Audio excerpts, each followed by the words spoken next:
Don't we say that today it looks like the day is not good? Who told you day is not good? The day is good. This is the day that the Lord has made, and I will be sad in this day. Can we? God said, rejoice in that day.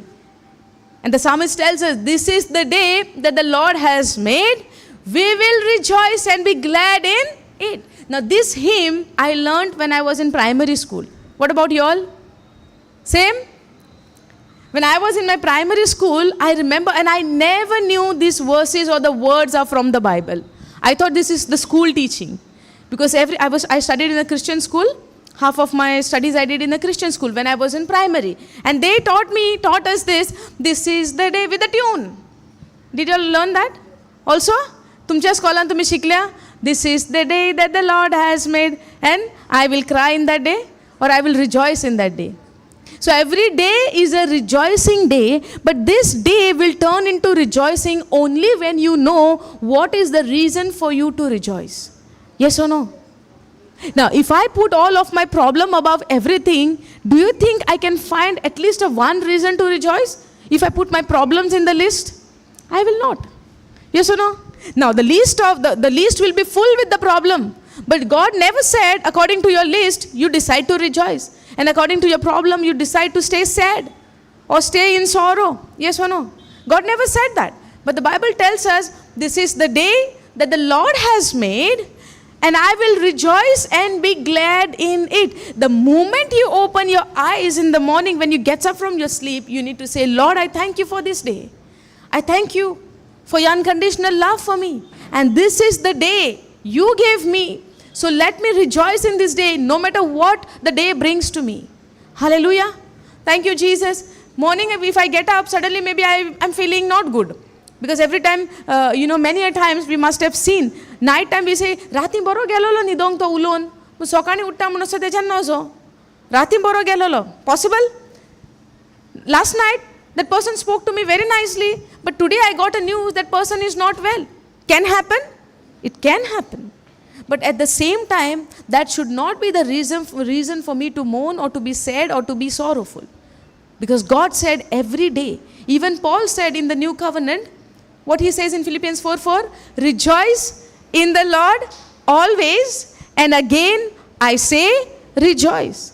But a person can rejoice only when the person have a reason to rejoice. Yes or no? Now, there would be a situation in our life, we are already live? Praise God. There comes a situation in our life where we find a reason. Today, I want something beautiful to happen in my life, then I will praise God and I will thank God. I am praying for a certain prayer in my life from 1 week or 2 weeks now. I am praying. The moment this prayer gets manifest in my life or fulfills in my life, I would be the most happiest person. Happens? We tell to ourselves sometimes, te kaam zale nu, I will be so much happy and I can do anything for the Lord. But we don't realize God has already done everything for us. Yes or no? And that should be the reason for you and me to rejoice in the Lord always. God is not telling you to rejoice in other things. God is telling us to rejoice in Him. Rejoice in the Lord always. Because Lord is always compassionate for you. Lord is always loving towards you. God is always merciful towards you. He is so much so in love with you. He loved with an everlasting for you. He loved you so much that He gave His only Son. What else we need? That today we have a reason to rejoice in the Lord is only because of His dear Son, beloved Son, whom He gave us. Grudging dori nastana.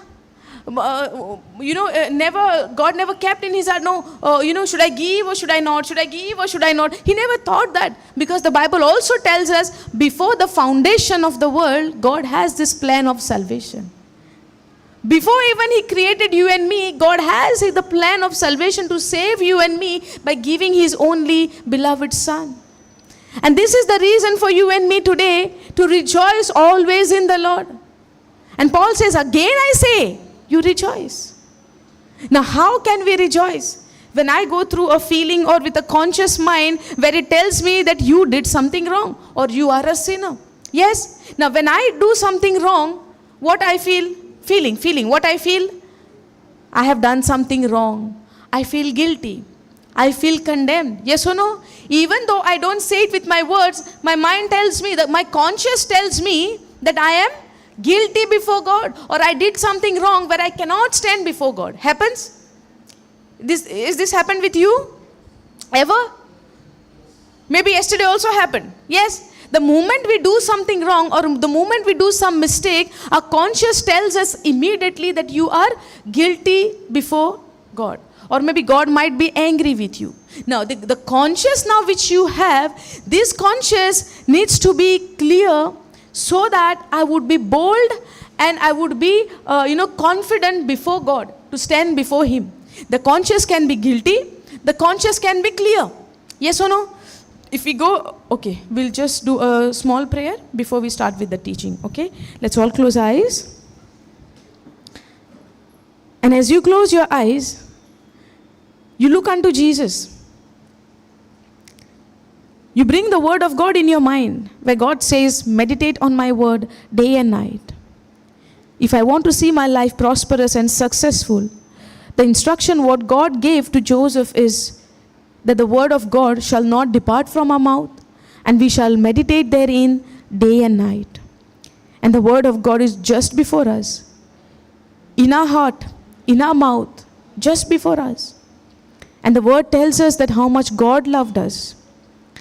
And as we focus on the word of God, so much so, this word which is living and active, which is double-edged sword, which pierces our heart and convicts our heart and tells our heart that we are not guilty before God, but we are forgiven.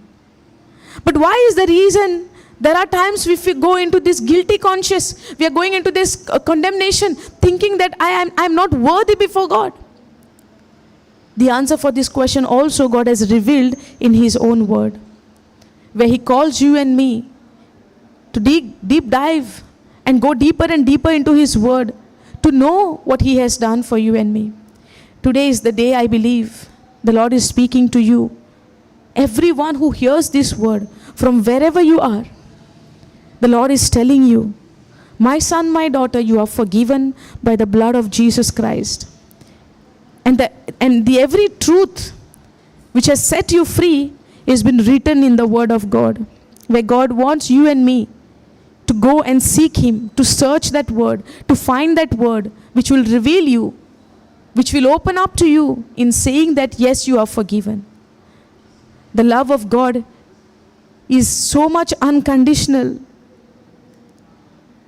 which is even beyond our imagination how much He loved us. The Jesus who died on the cross for you and me is knowing what is happening in your heart, in your life. And He wants to set you free from every bondage of that unforgiveness, from every bondage that the enemy brings to you and tells you that yes, you are a still sinner and you still need somebody to come and forgive you, which has been already done. But as we are going to go into the word of God and go into this teaching, the Lord is going to reveal today you and me that yes, that confidence that yes, we are forgiven. Father God, we thank you, we praise you. And we surrender our hearts to you, Lord, in the name of Jesus, by the power of the Holy Spirit, that you reveal this truth for us today, Lord. You help us, you teach us, you guide us into every truth, where your truth says that we are forgiven by the blood of Jesus. Lord Jesus, we thank you that you died for us. You took the penalty for us on that cross. You paid the price for my wrongdoing. And through your sacrifice, you have set me free. Holy Spirit, I thank you for revealing Jesus to me from the written word of God. And in whatsoever I do, or in whatsoever we study, pointing only to Jesus in showing us what Jesus has done for us. Jesus, you are the only sacrifice which paid the penalty of our sin. Reveal yourself for us so much so, Lord, that we never go into that guilty conscience again, but we remain in the conscious by keeping a conscience clear by knowing that what you did for us 2000 years ago. Father God, we thank you for your everlasting love. We thank you for your unconditional love, where you said that you loved us so much that you gave your only Son.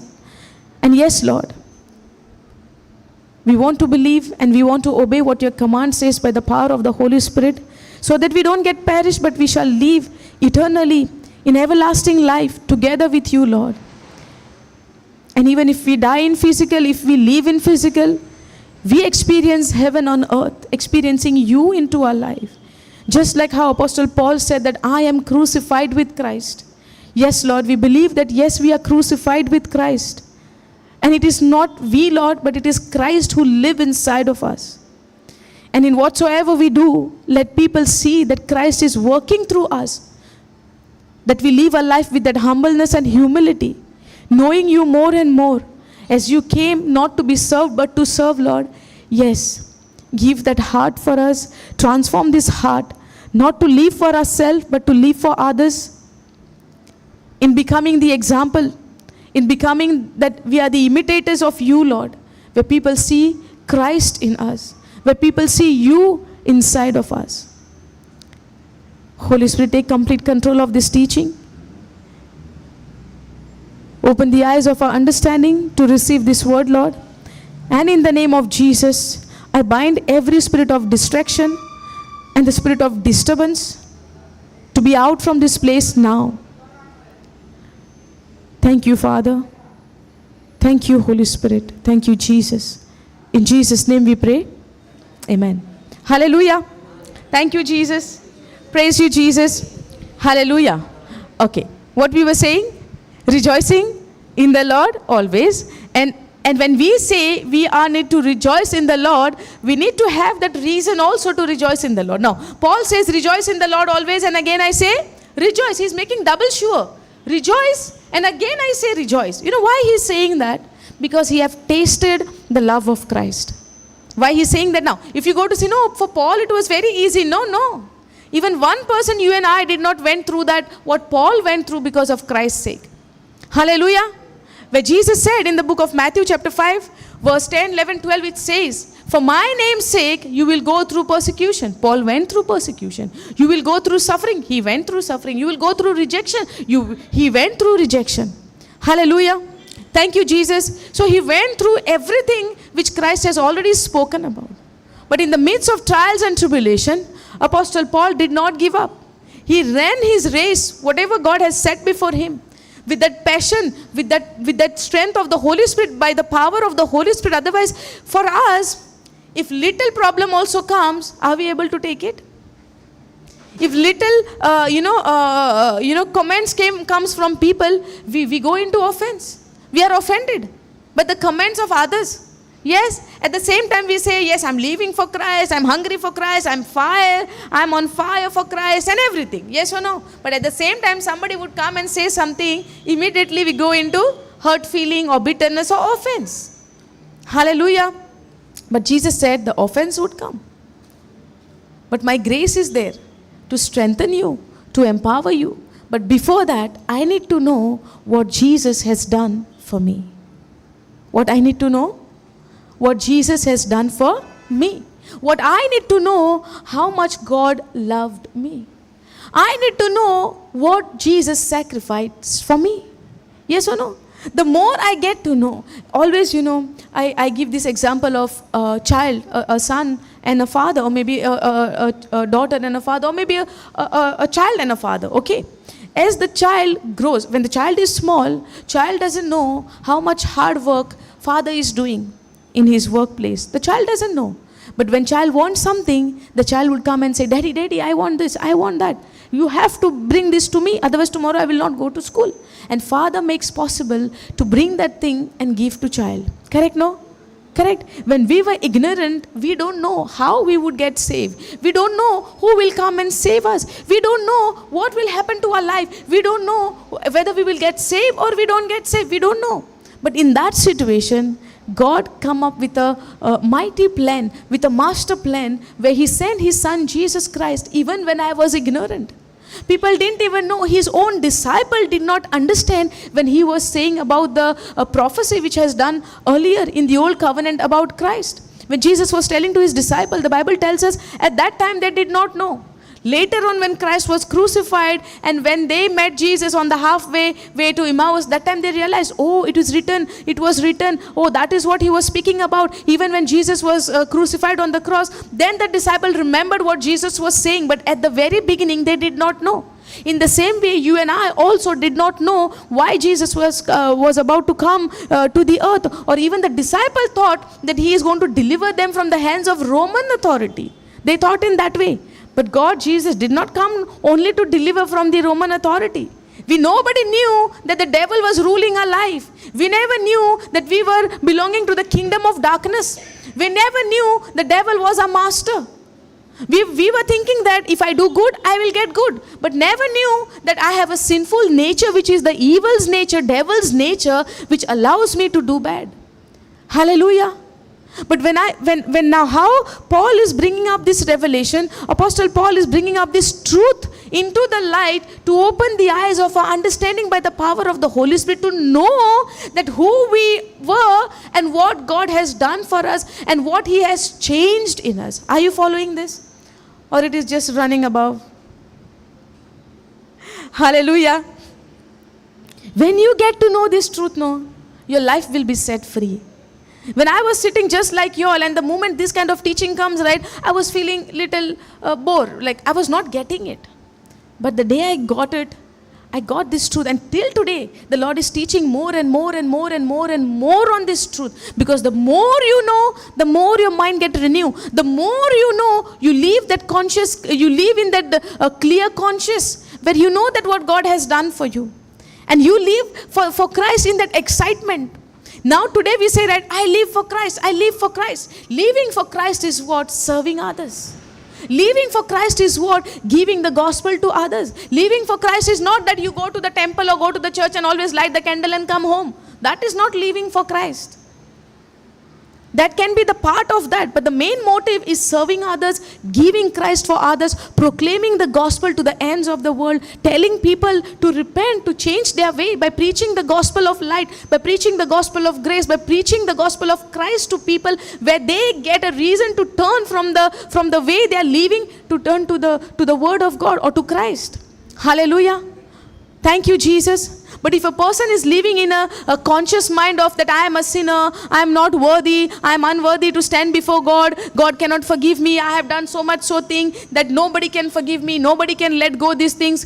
But God gave the power in the blood of Jesus, where the blood of Jesus becomes so much so in power to forgive your sins once and for all. But do I know about this truth? Did this truth got revealed to me? Or I'm still living in that, oh, if I do good, I will get good. If I do bad, I will get bad. And that is what the world is teaching us. Yes or no? That's why all of our life we are struggling hard to do good. We are struggling hard to serve others, thinking that when I serve, I will get good. Praise God. Thank you, Jesus. Hallelujah. Now, excitement comes when this mind is renewed. Passion comes when your mind is renewed. Now, when Jesus was preaching the word of God, word of the kingdom of heaven, he was preaching with that excitement. Because he knew when they understand this, when they receive this, when I will be glorified, or when I will be going to the cross, when I will be buried and resurrected, something beautiful is coming in their life, that they will get hope to live their life. Hallelujah. Now, hope is in God, right? The hope is in the word. Because when you get to know the word, you get that hope to live your life with that passion and with that excitement for Christ. Hallelujah. Now, in the beginning, God created for you and me to have the dominion. Yes. Now also God says, when you are in Christ Jesus, you rule, you reign. You reign on this earth. You have the authority on this earth. But when the guilty conscience comes to me, when that conscience of sin comes to me, when that guilt comes to me, when that condemnation comes to me, can I go and rule? Or I would be sitting at some corner and crying over there on my situation. For example, the lie of the enemy will bring sickness to you. Yes or no? Now, for example, if somebody is very excited and has done the worship and praised and thanked God in the church and played a good music and done everything, come home and goes to sleep. Morning, get up, back is paining. Thinking what, yesterday I carried my keyboard which is very heavy, I got back pain. Today I cannot go to play the music and worship. Can happen? Because that keyboard is very heavy. Yes or no? For example, I'm giving, okay, a worshiper, a person who worship in the church or in a congregation or in a community plays music for Christ, okay? And now evening, he played nicely or she played nicely, music and everything, finished, coming home time, little got back pain because the keyboard is heavy, no, when you carry. Now next day the person cannot go. Now previous day what that person did? Played for Christ. Thank you Jesus, I am forgiven. By your wounds I am healed. Now next day the person doesn't know how to rebuke this pain from the body. Can happen. God has called you and me to get this truth and understand this truth by renewing your mind by the word of God, knowing that what God has done for you. Now God said, by the wounds of Jesus you are healed. You are forgiven by the blood of Jesus. Yes or no? So now today I am playing, tomorrow I cannot go because my back is paining, and I am saying, no, yesterday I carried the keyboard. No, where you had gone with the keyboard? No, I played music for God. Now you played music for God and now you get a back pain. Correct? And now the person doesn't know any truth from the word to rebuke this pain, that God has called you to have dominion over the powers of darkness. He gave you authority over every lie of the enemy, to rebuke it, to cancel it, to command it. Yes or no? Just the way Jesus rebuked the storm in the sea. Now we could say, right, sea is created by God, wind is created by God. Yes or no? But Jesus knew. Now this disturbance and the trouble is happening in the sea is not from God. If it is from God, God would have never rebuked it. Jesus would have never rebuked it. Yes or no? In the same way, the pain what you got now by carrying this keyboard or whatever heavy stuff in your hand, you have the authority to rebuke it. You have the authority to command to that pain. Yes or no? When you understand the truth, you will rule and reign in your life, over your own body as well as over the lives of the people who is around you. Hallelujah. Are you following? But what we do without knowing the truth, sit in the corner and sit and cry. Who will help me to come out from this situation? Praise God. Thank you, Jesus. The more I study the word of God, or the more I am having the relationship with our Father, with our Creator, with the Heavenly Father and Jesus and the Holy Spirit, Father, Jesus and the Holy Spirit teaches us the truth and shows us who we are in Christ Jesus. Now, for us to have this identity in Christ Jesus is the plan of the Father, is the desire of the Father, so that we can rule and reign in our life. Hallelujah. And produce those fruit which God called us to produce, the fruit of the Spirit. Yes or no? But if I'm getting, trapped by the lie of the enemy, now the only reason I lose this excitement in my life when I don't know who I am in Christ. Yes or no? Now when Jesus was moving, when Jesus was walking, now people used to cry for him, Son of David, have mercy on me. Yes or no? Son of David, have mercy on me. And then Jesus, then he is screaming and shouting. Jesus stop and say, okay, what do you want me to do for you? I want to receive my sight. I want to see. Jesus said, okay, your faith has healed you. Yes or no? Now, speaking this kind of words looks like in a very simple way Jesus said it. Jesus did not say, what do you want to see? What you will do after you receive the sight? Or why should I heal you? Or give me the record of your sins? Did Jesus ask? Even this man even thought that way, oh, I am a sinner, how can God heal me? With that confident, and even, I'm talking about this, the person who was blind. When Jesus on his way to Jerusalem, that time he was shouting right behind him, Son of David, Son of David, have mercy on me. Did he say that? He said that. Now, when he said that, he inside of his heart, he know. Now, people, when he asked people, what is this noise? What is happening? They said, Jesus of Nazareth. What they say? Jesus of Nazareth. Can you go Luke chapter 18?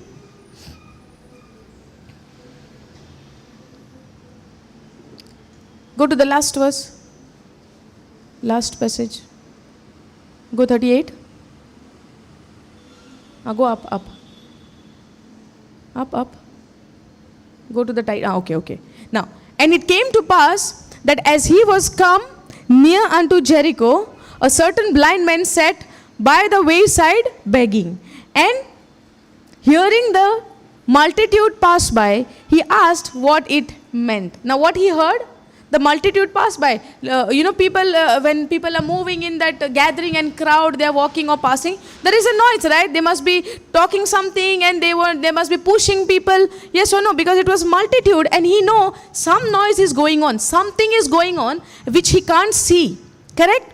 Now, and hearing the multitude pass by, he asked what it meant. And they told him that Jesus of Nazareth passed by. Now, what did they told him? Who passed by? What they told him?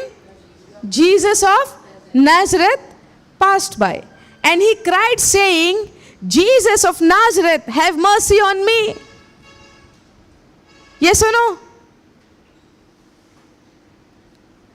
Okay, and he cried saying, what they told him? Jesus of Nazareth passed by. And he cried and saying, Jesus of Nazareth, have mercy on me.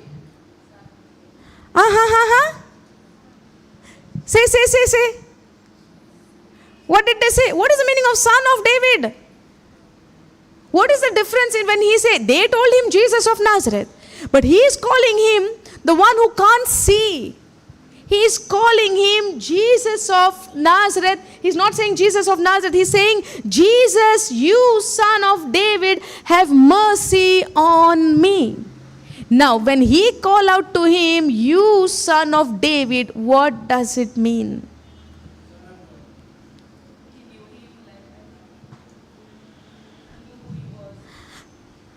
He knew to whom he is calling, because the Messiah would be coming from the descendant of David, from the lineage of David. Hallelujah. From the house of David. Now, they did not know Jesus. Now, the crowd and the people from around Jesus, from where they saw Jesus. Nathanael, what he say? What good can come from Nazareth? Now, when he looked unto Jesus, how did he saw? What good can come from Nazareth? Because they are considering he is coming from Nazareth. But the prophecy tells what under the old covenant, the Messiah would come from Bethlehem, from the house of David. So the blind man, even though he can't see, he knew to whom he is calling, on whom he is putting his trust on. Hallelujah. Today we have the full evidence, the written word of God, but how much confidence, in spite of having these two physical eyes, in spite of having these physical ears, in spite of having this, the senses, looking, reading, hearing, doing everything, at the same time we are doubting, God can really heal me? Yes or no? Now this person don't see. Now he had asked also to someone, what is this noise about? And they say, it's Jesus of Nazareth who's passing by.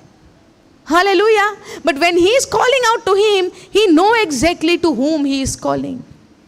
I remember there is one more woman, the woman from the Canaanite woman who comes to Jesus, and she says, she also calls him son of David. And Jesus said, no.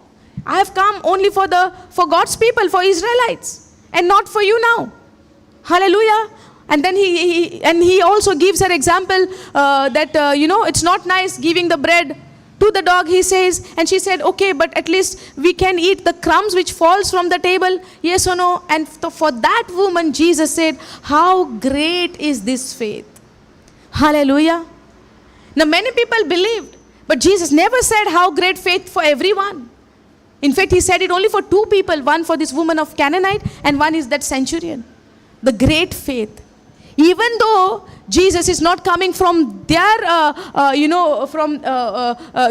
coming from, from their lineage or from, they were the Gentiles, they were the pagans. They were not the Israelites. The Israelite, the own people failed to understand that Jesus is the Son of God, and they had a lot of questions even in believing on him.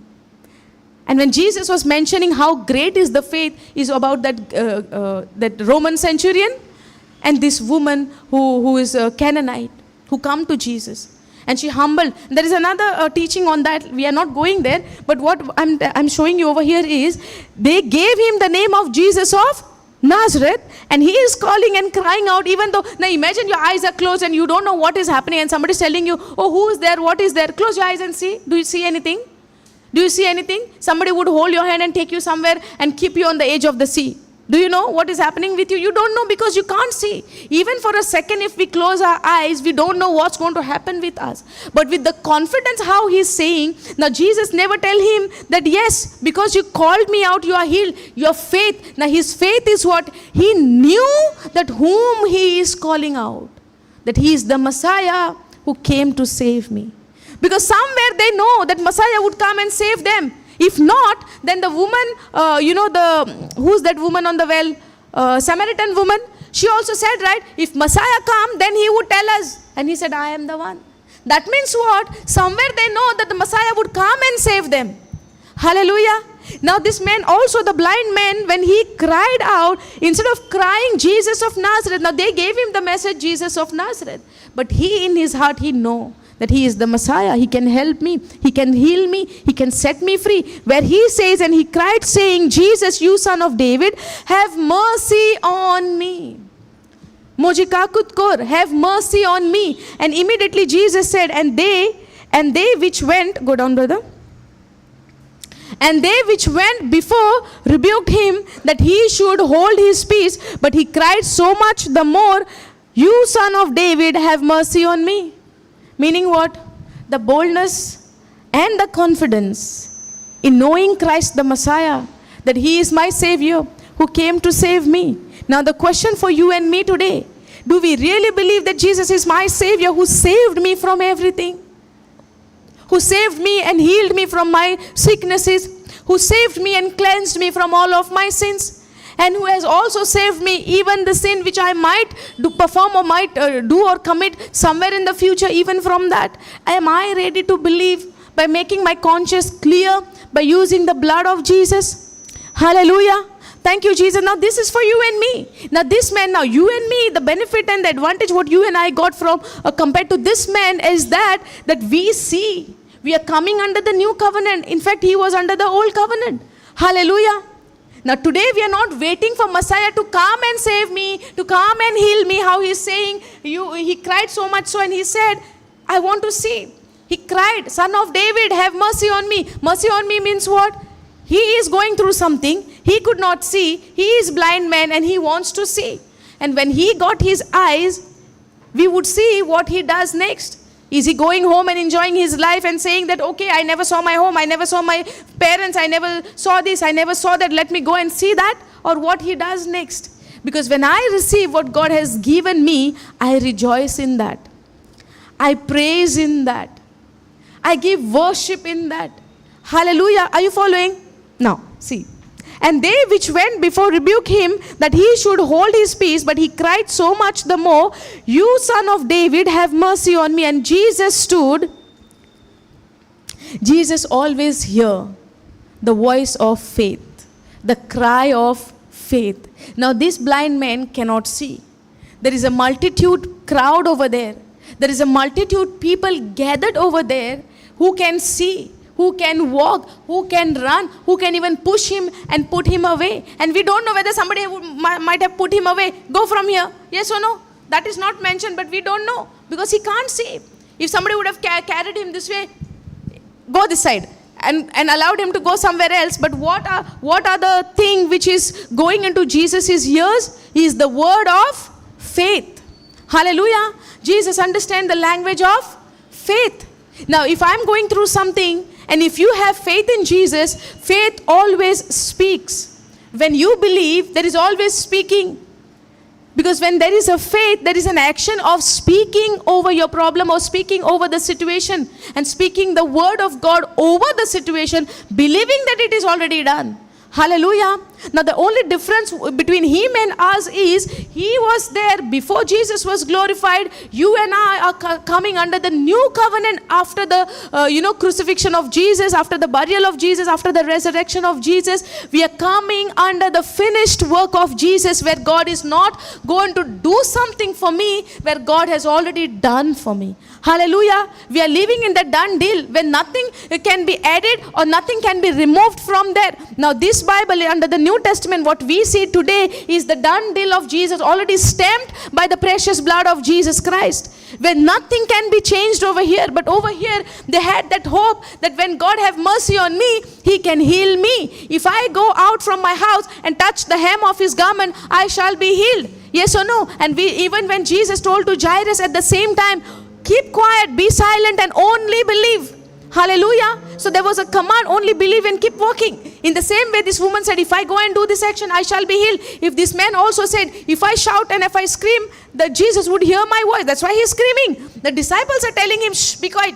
The people are telling him, be silent. Why you are screaming over here like a madman? Because when somebody is blind and if we see somewhere begging or doing something, do we pay attention to them? We just walk, right? It would be something like that at that time. You can't see, you can't walk in the crowd. Why you are screaming over here? Keep quiet. Yes or no? And many times, even the people must have made us same thing. Ugira. Happened? Hallelujah. But see what happens here. And Jesus stood. Now what happened? Previous verse, go 39, brother. Okay. And they which went before rebuked him. And what did they say? That he should hold his peace, meaning he be silent. But the more he was being pressed down to be silent, did ever people made us silent? Don't tell us, don't say anything, don't speak, don't share. Happen? The word of God, proclaiming of Christ, never? Nobody told us? Humka sangna ka? We know. We already know. And people try to press you down, put you down, and we also say, oh, if I want to be comfortable in that group or in that particular area, I have to be quiet. And the people is rebuking him, keep quiet, don't say anything. Because he is not screaming Jesus of Nazareth, he is screaming what? Son of David. And they rebuked him and that he should hold his peace. But he cried so much the more. He cried so much the more, Son of David, have mercy on me. And now Jesus is responding him. And Jesus stood and commanded him to be brought unto him. And when he was come near, he asked him, saying, what will you that I shall do unto you? What do you want me to do for you? Now, do you want Jesus to do for you something today? Do you have any desire like that? That you want Jesus to do something for you today? No desire? We have, right? If there is no desire, these chairs would be empty. And I would be preaching to the chairs, not for you all then. Yes or no? Today also we do have a desire, correct? We do have a desire that we want Jesus to do something for us. But if we want that, we need a voice of faith. We need a voice of faith. Now this person is blind, can't see. The only thing what he had is his voice. And he shouted on top of his voice and saying, hey, Jesus, Son of David, have mercy on me. Whether the disciple hear, the crowd hear or no, but he knew somewhere in his heart that Jesus will hear me. Because he is addressing Jesus not as Jesus of Nazareth, but he is addressing Jesus as a Jesus, the Son of David, the Messiah. Hallelujah. Who would come to save his people from every bondage. Hallelujah. Thank you, Jesus. Are you following? So knowing the word deep rooted in our heart is very important. Because as you know the word of God, your mind is renewed. Praise God. Now, Jesus is saying, what will you that I shall do unto you? And he said, Lord, that I may receive my sight. Granting he's putting his petition, he's putting his request, he's putting his need that he wants to see. Today what you want from God? Today what you want that you want Lord to do for you?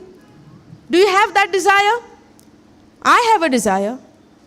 And I'm believing and speaking on the top of my voice, within myself, by my words, with a loud voice, I say, Lord, I believe that you have already done it.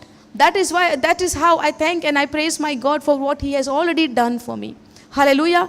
But now, there is a difference. If I'm praying, Lord, I want you to do this for me, like how he says, Jesus asking him, what do you want me to do for you? And he said, Lord, I may receive my sight. I may receive. And today, what God's word tells you and me, that we have already received. Mark 11:24 tells us what? Whatsoever you desire. Jesus says to us, whatsoever you desire in your prayer, you believe that you have received, and it will be yours. Yes or no? Now today we cannot say, Lord, I want this, you give me this, and I'm waiting for that. Today what will be your prayer of thanksgiving? Today your prayer would be praising Him for what He has already done. As we need to know and renew our mind in knowing that we are living under the finished work of Jesus. Where He said it is finished. He's not going to do anything for you and me today. But yes, whatever He has done and deposited in my account, my faith words, the words which is spoken by faith is going to release those things which is there in my heavenly account to fall into my physical account, or maybe in my physical life, or in physical manifestation. Hallelujah. The only words, the only speaking, the only faith-filled words when I speak, the thing which is deposited in my spiritual account, whatever the blessings which God has given to me through our Lord Jesus Christ begins to flow in my life in physical manifestation. Hallelujah. Thank you, Jesus. We have all seen the teaching of spirit, soul, and body. Yes or no? Now, three things are there. There is a spirit, soul, and body. The deposit thing happened where? In the spirit. Yes. The renewal needs to happen where? In the soul, in my mind. The more your mind gets renewed with the word of God, whatever is deposited in your spirit begins to flow through your soul in your physical life, in your body. Hallelujah. Now if your struggle is today, I'm not getting healed, or I'm not getting, I'm not having a good health, report are showing this, report are showing that, what you need to believe is the report what God has given to you, that by His wounds you are already healed. That is what God has done for you on the cross by shedding His blood, by taking that wounds on His body, by carrying that heavy cross for your burden and my burden. Hallelujah. When I know that what He has carried on His shoulder, the burden which you and I were supposed to carry of our wrongdoing, He carried it and set you free. When you know this, now this is a reason for you to rejoice in the Lord always. And again I say rejoice, because this is the day that the Lord has gave, and I will rejoice and be glad in it. Hallelujah. Now you're understanding what is the reason for you and me to rejoice in the Lord always. And again, Apostle Paul says to rejoice for this reason, that God has done and sacrificed His own life on the cross for you and me. Hallelujah. Thank you, Jesus. No matter what the thoughts coming into your mind or tormenting you or putting you down, you need to know through the word of God what He has done. Now God is not looking unto your wrongdoing. God is not looking unto your sin. God is not looking unto your any action. What God sees on you is the precious blood of Jesus Christ, which is shed 2000 years ago on the cross. And till today, this blood is speaking for you and me, telling you and me, yes, you are forgiven. Yes, it is done. Yes, the penalty is paid. Hallelujah. Thank you, Jesus. Now this man, even though he don't see, he have that hope that Messiah would come and save us. Now today we are not waiting for Messiah to come and save us, but we are living in this faith that Messiah already came 2000 years ago. Even though I did not see it with my physical eyes, I have the evidence of the written word of God that the Messiah came, He died on the cross, He carried the cross, He carried my sins, He carried my sicknesses, He carried my grief, He carried my everything which came to me because of my sinful nature. He nailed it to the cross and gave me a new life in Christ Jesus. When you get to know this from the written word of God, in spite of you not seeing with your physical eyes, this brings joy in your life. Hallelujah. Thank you, Jesus. Are you understanding? Even though, we don't have to know in the beginning everything of the Bible, but if you know that Jesus died for you on the cross, this is, good enough for you to start the journey in Christ Jesus. By knowing that, yes, you are forgiven.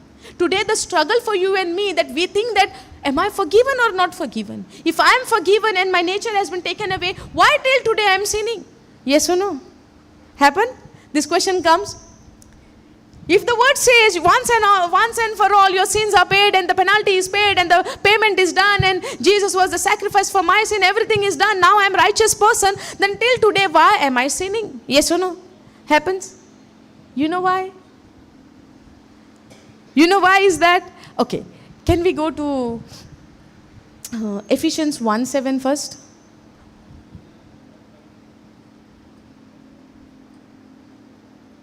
Ephesians 1:7. Okay, can you go in AMP?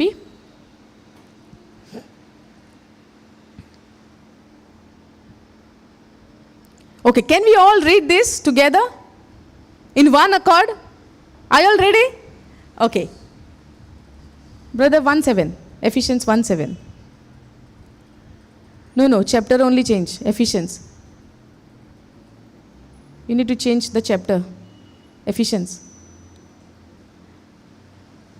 Down.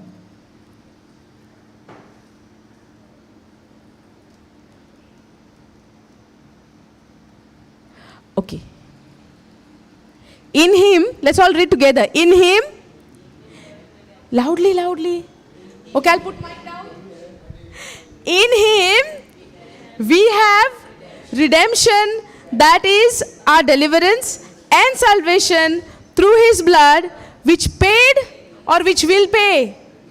Which paid or which will pay. Paid or which will pay. So in his blood, which paid the penalty for our sin and resulted in the forgiveness. Nobody is reading. You can't see, sister. Sorry. Okay, now you can see. Okay, the forgiveness and complete pardon of our sin in accordance with the riches of his grace. Go in NLT also.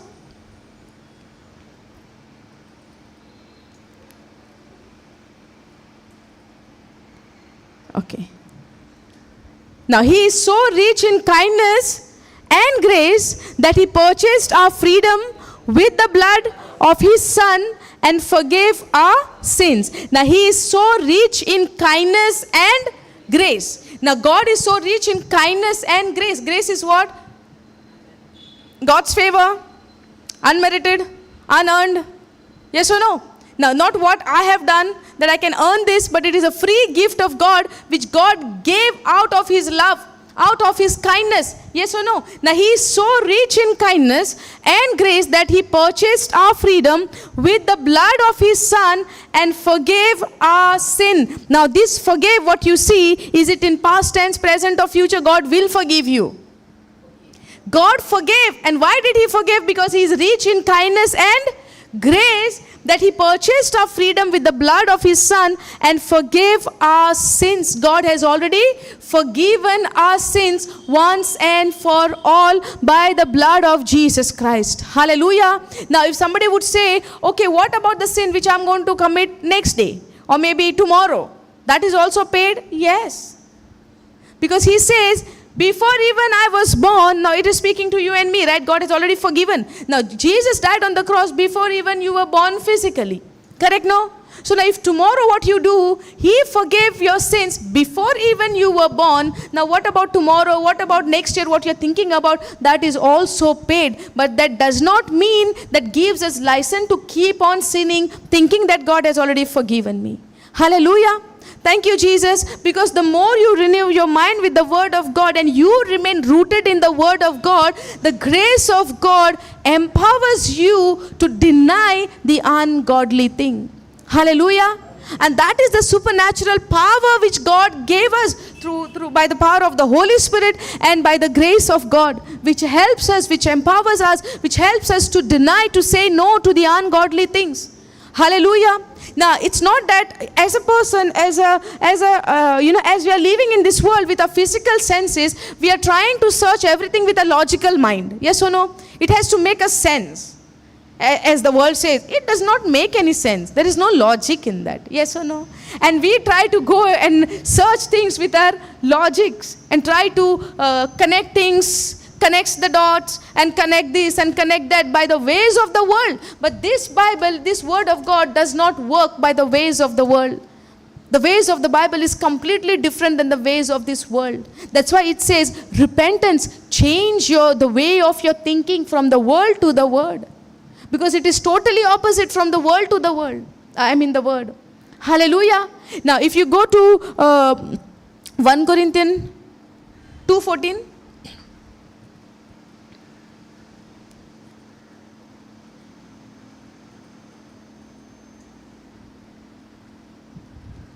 Okay, go KJV. Here. Yeah. Okay. But the natural men receive not the things of the Spirit of God, for they are foolishness unto him, neither can he know them because they are spiritually discerned. Can you go in NLT go?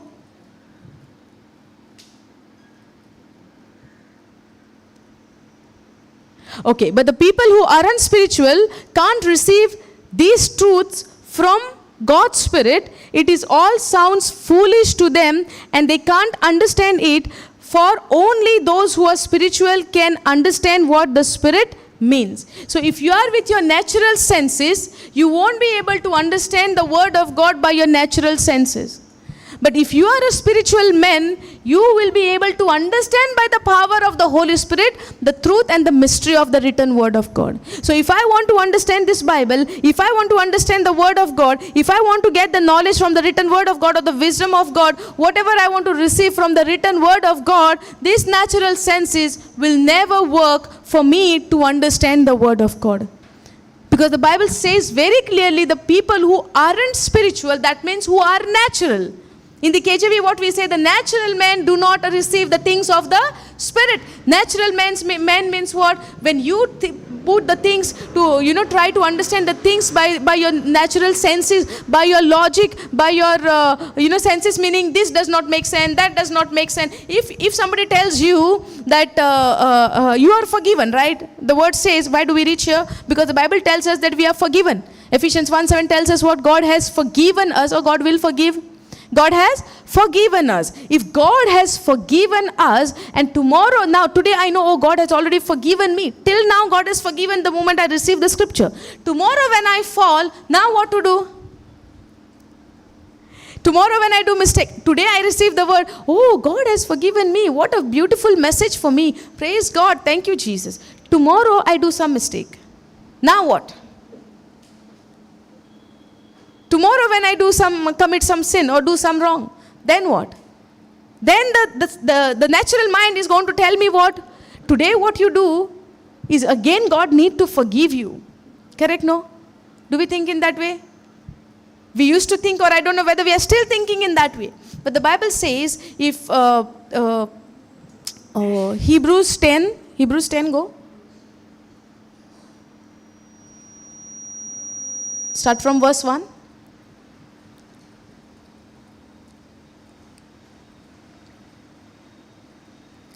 Okay. The old system under the law of Moses, which is the old covenant, Moses was only a shadow. What was the old covenant?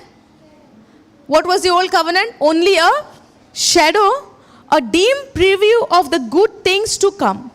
Not the good things themselves. The sacrifice under that system were repeated again and again, year after year, but they were never able to provide perfect cleansing for those who came to worship. Now pay attention. Now we are thinking, right?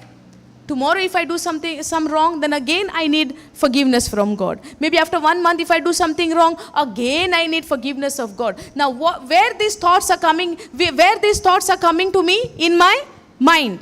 Yes or no? My mind tells me, my thinking tells me, in my soul realm it tells me that tomorrow when you fall or commit a sin, you still need someone to come and forgive you. Because my mind tells me what? Till yesterday you were forgiven when you got the word. But now next what? Now from tomorrow what? When you fall what? Many a time we, the one who believes in Jesus Christ, we fail in this area thinking that now I have done something wrong. Now I cannot stand before God. Happens?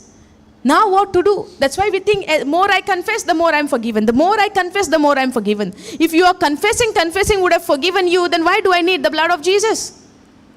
Are you getting this? If I think that when I confess again and again, sin conscious, this consciousness of sin, will lead me to live a life of righteousness or will lead me to live a life of a sinner? The more you're conscious of something, you will end up doing the same thing. Yes or no? That's why we reach to a point we say, from tomorrow, I'm going to decide this thing for my life. Sometimes when New Year is very close, we do a New Year resolution. From this New Year, I'm not going to touch the glass of ...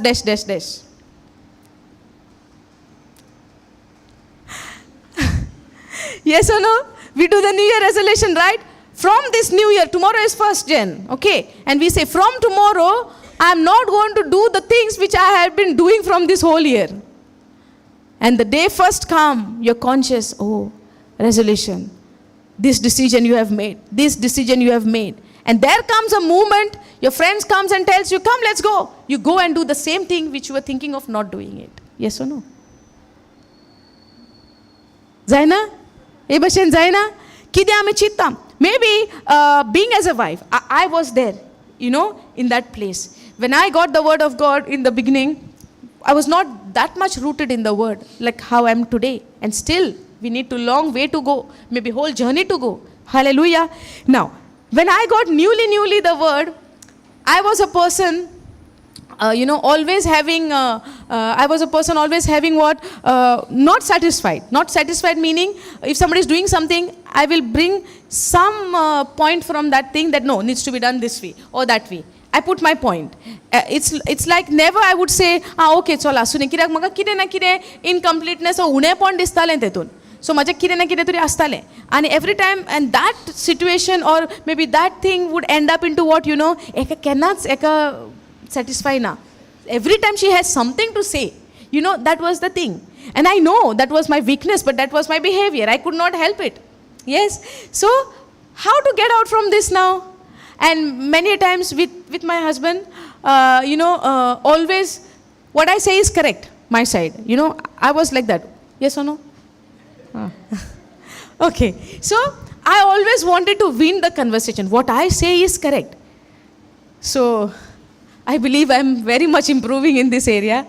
Okay. Then when I was beginning in the word, I always wanted to, say, prove my point and try to put my point so much high that, it would end up into fight or, that not good argument, or even the argument is not there, inside your heart there is a bitterness. That hurt feeling, that, not satisfied sort of feeling, which I was not okay to talk to him at that very moment, which would make me away from him at that particular time. That was the situation. And then hearing the word at the same time, the word says something, my actions are something, the word says something, I'm speaking is something, the word says something else, and my doing is something. Then I said, from tomorrow, I will not, react or reply to him anything. Whatever he says, I will be just quiet. So that let him realize that I'm not saying anything. Now, have I tried to do this with my own ability or with the word of God? With the word, I told to myself, I will not do this. Then who? Me or the word? Me, right? No. See what I'm saying. I said, from tomorrow, I will not say anything. I will not open my mouth. I will try to, keep my mouth so much so shut that he has to realize that she's not saying anything. This I was thinking. So am I putting God in that place or myself in that place? Myself. Correct? No. Word I'm listening. But at the same time, the decision what I'm doing is not according to the word. Hallelujah. And the whole day, one day I remember, whole day I was quiet. The whole day, it's long back, okay, it's 2 years before. I was just started with the word. And then, I remember a day, the whole day I was quiet. And he's asking me questions, or he's asking me things, he's talking to me. I'm like, Okay. I don't know, he noticed that or what, I don't know. But in my mind, I'm full of conscious what I'm doing. Because I'm doing it with my ability, And for my natural mind, I was thinking what? I can control myself. Now I know the word. How I was thinking? I can control myself. Now I know the word. And I'm doing full on with my own power. And I'm saying, okay. And he's saying and talking and okay. I said, okay. Then evening time or night time, before we go to sleep, I could control and control. And suddenly before we go to sleep, fight. Because at night I could not. Because with my natural senses, I was thinking that I can do everything with my own ability. That is what the word says. That was I was thinking. Without my mind was fully renewed. Or maybe not even half renewed. Maybe I was just starting at that time. And I could not. And I was thinking that, a situation would such that I was thinking that he does not care for me. He does not love me. Why he behaving like this? This was all my thinking only. On his side, he has nothing like this in his mind. It was all my thinking. My thinking meaning the evil one trying to put the lies in my mind so that it will get worse. Instead of getting together, we will get separate. Hallelujah. And I was trying to do everything with my own ability. But now, natural mind, now the reason I told you this, the natural mind will never be able to give you the understanding of the word of God, how the Spirit gives you, or how the Lord wants you to, you should know the word. Hallelujah. So to understand the word of God, these natural senses or your senses needs to be shut, and you need to allow the Spirit of God to help you, to work through you, or to guide you in every truth. Because with the natural mind, with your natural senses, you cannot understand the things of the Spirit. And the word of God is spirit and life. When I try to do things with my own ability, I will always fall and I will always fail. We will always get disappointment. Because God said, you trust in me and you will never be disappointed. You depend on me. You keep your hope in me. But I will never let you fall down. And this is my eternal promises to you. Where you stand firm, where I go and fight your battle. The battle which I was trying to fight with my own ability, changing my behavior, it made me fall so hard that I said, finally, Lord, I don't know how to do it. And then I began to listen to the teachings on love. Hallelujah. And as I was listening to the teaching on love, that teaching helped me. That it is not with my power I can do this, but it is only with the power of the Holy Spirit we can do this. In the book of Exodus 14:14 also the word of God tells us that you are not fighting your battle, you alone. You only have to stand still in that peace and God will fight your battle. Now my battle was what? I was fighting with my wrong behavior, which is always thinking that I am correct, I am right, never allowing somebody else to win over the conversation. Hallelujah. Thank you, Jesus. But then God taught me through His word by the power of the Holy Spirit that it is not you. You just stand still. Don't think what you are going to do. Don't think that how you are going to behave. Don't think what you are going to go in a which certain way. No. Let the Spirit guide you in every way where you go. And we have the evidence in the written word of God, how the Spirit of God guided the disciple in which direction to go, which chariot to go, which subject to speak, which matter to speak. Everything the Spirit of God guided. Hallelujah. Because He knows, and God, Jesus said, the Spirit of truth, He will guide you into every truth and also will show you the future, what is about to come. It is the work of the Holy Spirit. And we try to take the things in our own hand. Yes or no? Hallelujah. But let the Spirit of God teach you. That's why we say we are walking in the Spirit is when we are led by the Holy Spirit. And when you are led by the Holy Spirit, there are instructions to follow. And as you follow, you are walking in the Spirit. Hallelujah. Now there would be two things before your eyes. The situation of the world and the ways of the Word of God. As you walk according to the Word of God, you are walking in the Spirit. And you are led by the Holy Spirit. Hallelujah. In some places we say, we are led by the Spirit. But walking is my choice. I can be led by the Holy Spirit. But if I'm not following, if I'm not going the direction which He shows me, I'm living in my senses. Hallelujah. And the natural man will not understand anything. And when I walk with my spirit, with my senses or on my senses, what my senses tells me, it is completely opposite to the Word of God. Yes, the senses are important, but not in for the Word of God. If you want to understand things of the Word of God, or you want to understand what God has spoken or what God has done for you and me, and the mysteries and the treasures and the mysteries to get revealed to you, you need the Spirit of God to teach you, to guide you. For example, today if we are struggling in some area, to come out from that area, your mind will say, hey, who can help you? Who can guide you? Your mind will say, there is nobody who's coming to help me. We can say, right? And if sometimes we say, oh, I'm not feeling well, can you come with me there? The person would say, no, I have some other work. And you would say, Kaun maja barabar hai na?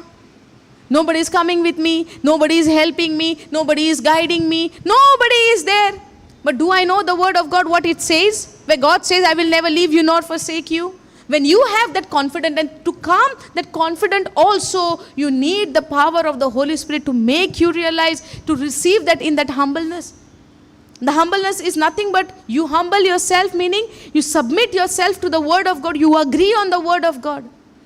And you do what the word says to you. And the word says, right, I will never leave you nor forsake you. And even if your neighbor says, your colleague says, your friend says, I'm not ready to come to you, you have that confidence, my God goes before me. Hallelujah. That confidence you need to have. Many a times we get disappointed. We call people to come with us and they don't come. They don't show up. And at the middle of the journey you say, now how can I complete this journey? Who can be with me? Nobody is there. What if something happens? Where you don't have that confidence that the Lord goes before you, the Lord is with you. Yes or no? We reach to this Amiya's situation and Kenai Potta. But we need to understand that God said, no, I go before you. I go with you. I guide you. I teach you. I strengthen you. I empower you. That is, you get the things in knowing in your knowledge by the power of the Holy Spirit, not by your natural senses. Hallelujah. Thank you, Jesus. So no matter what you are going through, believe that God has already finished it on the cross. Maybe you are going through sickness, He finished it on the cross. Maybe you are going through a guilty conscience, you believe that He has forgiven you. Ephesians 1:7, we saw it very clearly that He says that He has forgiven us. Yes or no? Or He will forgive one day. Forgiven. Now, Hebrews, Amiya Haloli, can you go to Hebrews 10:1?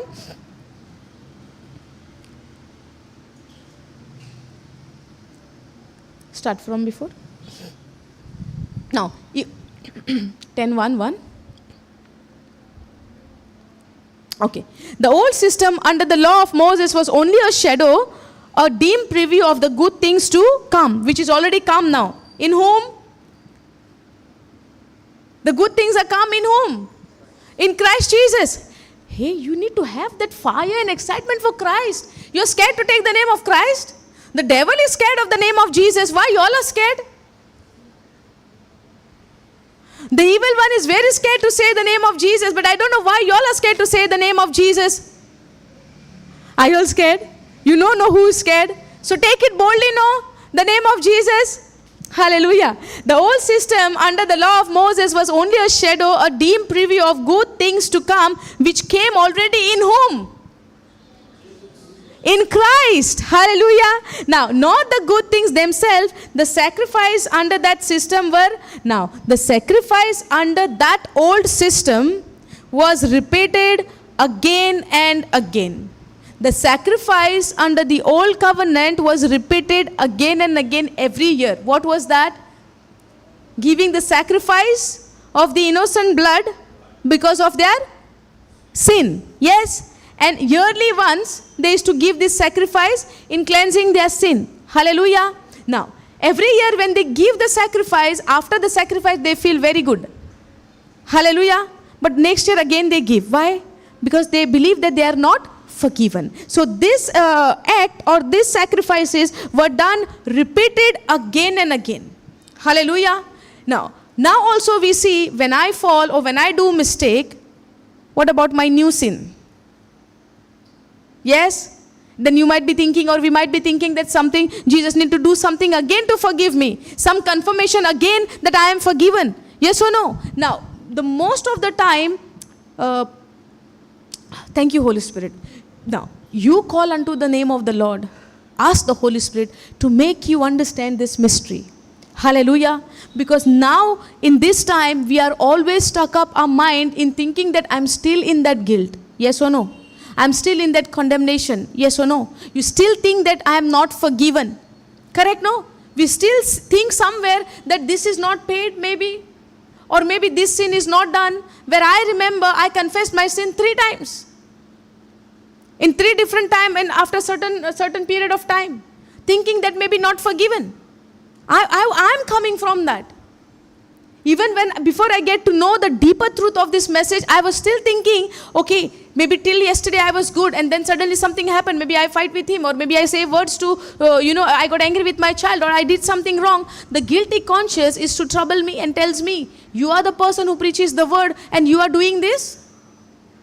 And then I used to go into that guilt. Now what, Lord? Now what about this thing, what I did? I got angry with my child. I even give her one. Now what to do? I used to get into that, I used to get stuck in this kind of thinking. Hallelujah. Now, when we see this, in the old covenant, the sacrifices under that system, which were repeated again and again, year after year. They used to give the sacrifice of their sins every year. Hallelujah. Giving the sacrifice of sins every year, meaning what? The sacrifice of your sin has been not yet been paid fully. Hallelujah. Now, but they were never able to provide perfect cleansing for those who came to worship. They were never able to provide perfect cleansing. So the sacrifice what they give year after year was never perfect. The provision of that sacrifice is what they give every year is never perfect. If you go to Hebrews 9:12.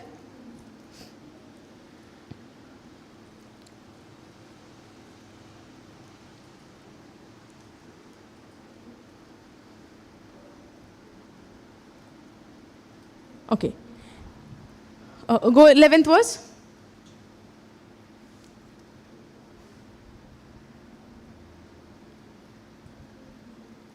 Okay. So Christ has now become the high priest over all the good things that have come. He has entered that greater, more perfect tabernacle in heaven, which was not made by human hands and is not part of. Go down.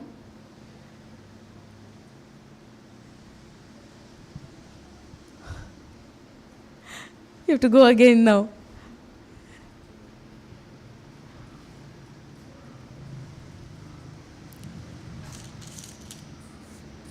Okay, pay attention, okay? I will read. Now, Hebrews 9, verse 11 says, but Christ being come and high priest of good things to come, by a greater and more perfect tabernacle, not made with hands, that is to say, not of this building. Now, neither by the blood of goats and calves, but by his own blood. Say, by his own blood. Say again, by his own blood. By his own blood. Neither by the blood of goats and calves, but by his own blood, he entered in once into the holy place, having obtained eternal redemption for us. Say, for us. He paid that once and for all. Once into the holy place he entered, having obtained that eternal saving, which is eternal redemption for us. So it is done once and for all. There is no more sacrifice which you and I can offer God in pleasing Him and in thanking Him and telling Him that this is my offering to you, Lord, and please forgive me. The way they were doing in the old covenant, sacrificing the sacrifice year after year, every year, repeatedly they were doing, sacrificing the innocent blood, shedding of that innocent blood, the lamb, what they were giving, the sacrifice for their sins. They were doing it every year after year because their conscience was not clear, that they are already forgiven. And that was not the perfect sacrifice. The perfect sacrifice became our Lord Jesus Christ unto God, shedding His own precious blood to forgive you and me once and for all. There is no more sacrifice we can give to the Father in saying that I would be forgiven. We can say that, Lord, I give you this, forgive me. Lord, I do this prayer, forgive me. Lord, I go on my knees and I'll pray for 2 hours. And I will cry and shed all my tears so that you forgive me. Lord, I give you this, forgive me. Lord, I do this, forgive me. No. The payment for your sin and my sin, for your wrongdoing and my wrongdoing has been already done. The penalty for your wrongdoing, my wrongdoing has been paid already, which is the blood of Jesus once and for all. God has forgiven us by the blood of Jesus Christ. Hallelujah. And this confidence you and I need to have in the written word of God. Yes, it is done. Hallelujah. Now, no matter how much your conscience comes and tells you, yesterday you did this, the previous year you did that. Yes, I did that. But at the same time, I believe it is forgiven. It is a done deal. The blood of Jesus is upon me and I am forgiven. Hallelujah. When a child is born, the child is not walking on the first day. Yes or no? Now, when he began to stand little bit, he'll take 2 steps and he'll fall. That does not mean the child will never walk again. The child will get up and start walking again. After taking 2 steps, again he will fall. Yes or no? And when he falls again, even the parents would say, come on, get up, encourage. And even if parent doesn't say anything, do you think the child will remain there only? No, by his own self, he will get up again and start to walk. After taking now 2, now he's taking 10 steps and he's falling. Then even though when he falls again, he will get up and he will start walking. And as he walk, day by day, there comes a day he will stop falling. Just like you and me, now the same we are like that child. Once we were not mature, we were babes in Christ, just born. Hallelujah. But we don't remain just a babes in Christ. We become a matured child, a matured son of God in Christ Jesus, where we reach to a point that we would stop falling again and again. Hallelujah. And even when we fall, the Bible tells us we don't remain in that sin. Even though if I fall, I would not remain in that sin. Hallelujah. Thank you, Jesus. Praise you, Jesus. If you go to 1 John,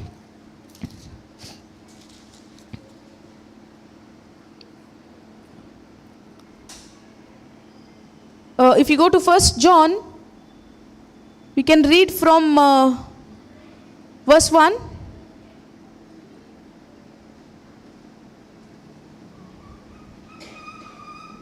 You can start. You can put it in AMP. Start from 1. Put AMP. Okay. I am writing about what existed from the beginning, what we have heard, what we have seen with our own eyes. Now, who's testifying this?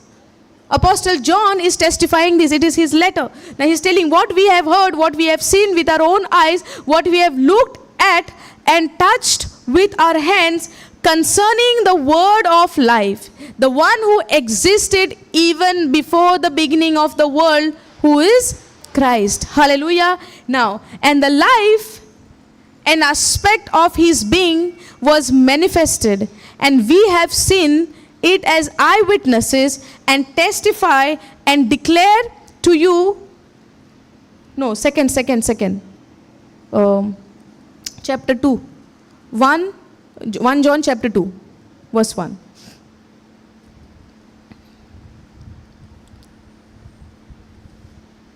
Okay. My little children, believers, dear one, I am writing you these things so that you will not sin and violate God's law. And if anyone sins, we have what that advocate does? And to whom we are interceding? We are praying for many things to intercede for us. But according to the word, who is interceding for us? Jesus is interceding for you and me to the Father. But the world has taught us, this one will intercede for you, that one will intercede for you, he will intercede for you, she will intercede for you, yes or no? But there is only one advocate to the Father who intercedes for you, which is written in the Word of God. Hallelujah. And our mind needs to get renewed by the Word of God, knowing that whatever I do, am I doing this according to the Word of God, that somebody else would come and intercede for me of my wrongdoing or of my sins?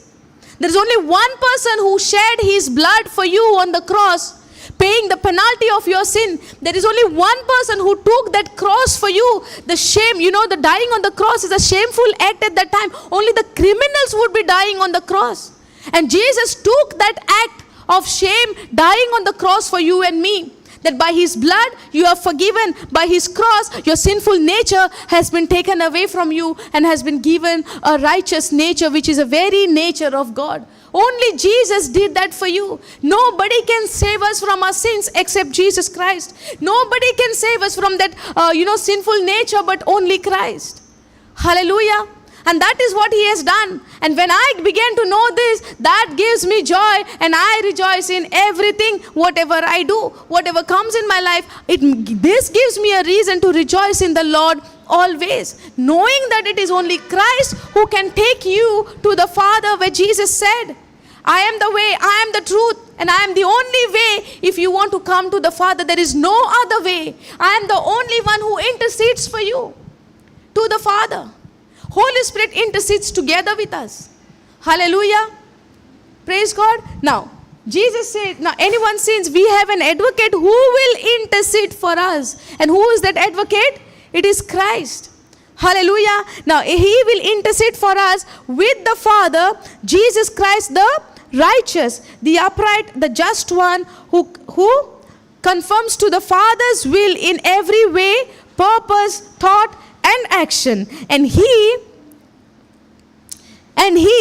that is the same Jesus, is the propitiation for our sins, the atoning sacrifice that holds back the wrath of God that would otherwise be directed at us because of our sinful nature, our worldliness, our lifestyle, and not for our sins alone, not for us alone, but also for the sins all believers throughout the whole world, who paid the penalty for our sins. Jesus is the one who paid the penalty for our sin, who intercedes for us to the Father. It is Jesus who intercedes to the Father for you and me. Hallelujah. Thank you, Jesus. Praise you, Jesus. Go back to Hebrews 9. And the sacrifice what he paid for you and me is his own precious blood. The penalty what he paid, he went through. Now, it's not that Jesus went to the cross directly and he died. He went through that agony. He went through that pain. Yes or no? He went through that suffering. He took that lashes on his body. He took that, disrespecting words for himself. Where they even said, if you are the Son of God, make yourself come down from the cross. Now, it is so questionable on his identity. Yes or no? But in that situation also, Jesus said only one thing. Father, they do not know what they are doing. Forgive them. Yes or no? Now the people who did wrong to Jesus, Jesus is saying, Father, they do not know what they are doing. Forgive them. But when people do something wrong to us, what do? Father, punish them. Show them. Correct them. Teach them. Guide them. Yes or no? But do we ever say, Father, they do not know what they do. Forgive them? But if people are doing wrong to us, what do we say? Father, you see right what they have done? तुम पहुंच गए थे. Yes or no? You look after it, what they have done. But the people who is questioning on his identity, saying that if you are the Son of God, now you make yourself come down from the cross. You heal the sick people. You open the blind eyes. You open the deaf ears. You raise the dead. After 4 days, or maybe on the same day, 4 days, you did so many things, and now you could not bring yourself down. You know why he did not bring himself? If he wanted, he could have brought, right? You know why he did not brought himself down or finish everything? The one who was, hated him or put him on the cross? Because you and I was in his mind, was in his heart. He was thinking of you and me, because without the cross, you and I cannot be saved. Without his blood shedding on the cross, you and I cannot be forgiven. Hallelujah. Thank you, Jesus. The only thing what can forgive me is the precious blood of Jesus Christ. The only sacrifice can be paid for our sin is the precious blood of Jesus Christ. Because even in the Old Covenant we see the payment of the forgiveness, the payment of sin is only the innocent blood. In the beginning also when we see when Adam committed a sin means breaking the command of God, the sin got entered in him. In the first place when God came, he killed the innocent animal to cover his shame. That means what the animal would be saying, right? God, they committed a sin. Why me? Why you are killing me? They did wrong, no? But the payment of our sin, or the payment of sin, is the innocent blood. That Jesus had no sin in him. He knew no sin. He committed no sin. There is no sinful nature in him. That innocent blood was shed on the cross to save you and me. So there is no good works of mine or yours can save us from our sin, but it is only the precious blood of Jesus can save you and save me from our sins. Hallelujah. And the more I renew my mind with the word of God, knowing that what Christ has done 2000 years ago for you and me, that will make me a conscious of mind in knowing that the conscious would be clear in knowing that I'm full of conscious knowing what Christ has done. And that will help me and empower me not to fall into sin. Where I know now what is my nature. Once I know what is my identity, once I know this is the address of my house, will I go to my neighbor's house? No. But if I don't know the address of my own house, I would enter in anybody's house. Yes or no? Now when I know what is my identity, that I am the righteous one, will I end up into committing a sin or falling into a sin?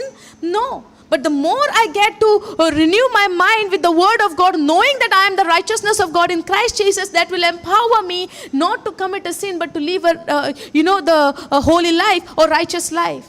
And not with my power, but by the power of the Holy Spirit. Because when I am born again, God gave me a helper. God gave me that standby. God gave me a strengthener to strengthen me in my weaknesses. He comes into action. But I need to know that, yes, Lord, with my power, with my action, with my ability, yes, I am weak. But in my weaknesses, your grace is there to empower me. Your Holy Spirit is there to strengthen me. Hallelujah. Thank you, Jesus. Praise you, Jesus. So even though you fall or you do anything, if you go to the 12th verse, go to the 12th verse, brother. See what Jesus has done for you to pay the penalty of your sin and my sin, which we have committed or which we are also might commit in future as well. That penalty has been already paid by our Lord Jesus Christ 2000 years ago. He went once for all into the holy place, the holy of holies of heaven, into the presence of God, and not through the blood of goats and calves, but through his own blood, having obtained and secured for a moment or for a few time redemption. What is the meaning of eternal? Permanent or temporary? Or maybe tomorrow when I fall then? Or maybe after 1 month if I do something wrong then? Or maybe after 2 months if I do something wrong then? Is it eternal? The payment is done eternal, for eternal redemption, the saving forever. Yes or no? It is done, the eternal saving, that is the salvation of all who personally believe in him as Savior. The key is you believe in what he has done. The key is you believing in what he has done for you. That once and for all, by his own blood, he paid the penalty of your sin. Hallelujah. Before even I was born in physical. Praise the Lord. And that this is the master plan of our Father. That he sent his only Son. That he could save all of us. One seed died and brought this numerous life for his kingdom. Hallelujah. And this is only for the one who believes. Now if you go to 14th, go down, brother. Now, for if the sprinkling of ceremonial defiled persons with the blood of goats and bulls and the ashes of a burnt heifer is sufficient for the cleansing of the body. See, read again. For if the sprinkling of defiled person, go to NLT.